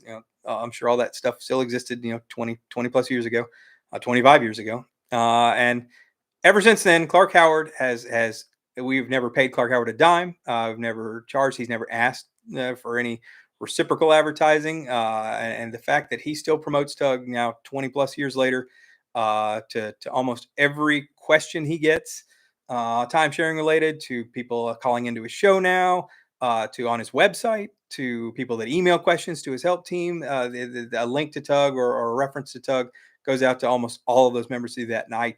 It's just amazing to me. Absolutely amazing to find someone out there who is such a prominent media figure providing advice, realizing just from an interview with my father so long ago that the information on Tug truly benefited, and it was truly what his owners or his listeners were looking for, and still to this day refers them, just knowing that they're not going to be taken for a ride. They're not going to get bad information. They may not like what they read, because the truth hurts in many situations, but that they're going to get the help and advice that they were looking for when they reached out to him. And I don't think Clark will tout himself as a timeshare expert, but the fact that after 20 plus years, he is still promoting Tug on the radio, on his radio show, on his podcast, uh, is truly a testament to what this community has done, and is still able to, after 30 years, provide owners with just is the answer. I mean, there's no question that a timeshare owner can ask that Tug can't provide the answer to, and it's truly a remarkable, unique community. And I can't say enough about Clark Howard. Also, in his financial advice, I provide everything he says is superior to Dave Ramsey. So if you maybe don't like Dave Ramsey and you want some financial advice, Clark Howard's podcast is awesome. He talks about everything under the sun, makes fun of himself, does corrections. He is a genuinely humble and awesome, straight up guy who has probably referred more owners to Tug than any other human alive. And so I can't say thank you enough to Clark Howard. I've written him personally, although I'm sure he gets tens of millions of emails a day. And doubt it goes directly and personally. But if you ever see this, I'm truly humbled. And if anything your show ever needs content or help with a timeshare related issue, do not hesitate to reach out. I would be more than happy to help Clark Howard with anything he ever needs. Not that he needs my help, but again, I couldn't repay what he has done for Tug over these years. And it's just still truly blows my mind that even in this day and age, that he remembers just from so far back that interview, and has continued to refer his owners, and the fact that his listeners obviously are happy with the information that are coming to Tug, and finding that information that he still continues to give it. And just truly something unique that I can't even come up with a comparison for someone who is that mainstream and that popular can continue to recommend people to come find Tug even after all these years. So thank you again. Clark Howard is truly a great resource. Absolutely. Can't thank you enough, sir. Thank you. And I think this is the very last one. At the end of the year, the Forbes article, "Are Timeshares Worth It?" comes out. Again, it's so rare that we get mainstream media articles that really are quite good. They get the information that owners need, cover the basics. Obviously, nothing is, after only a couple weeks of research, is going to get everything right, and we see that repeatedly in the media. But this hit all the highlights, and the fact that it's in Forbes, probably got a ton of visuals, from timeshare owners, and the fact that it was in there, mentioned Tug, which can't say enough about. Thank you very much for including us in there. They clearly did their research. Maybe they talked to Clark and he referred him. So thanks again for that. But we're always happy when such a large media article comes out. There were a couple other media articles that come out throughout the year that just weren't really up to snuff, and just don't really do a whole lot of thing. You see a lot of AI generated articles now, and they're pretty easy to identify at this point, because they're just I don't know if any of y'all have seen them, but once you start playing with AI and how it generates stuff, there's a lot of content coming out here that is just regurgitated from artificial intelligence and chat GPT and stuff like that they can just churn out these articles and stuff like that just provide no real substance to improve or answer the questions that the article was intended to. But this Forbes article is really good.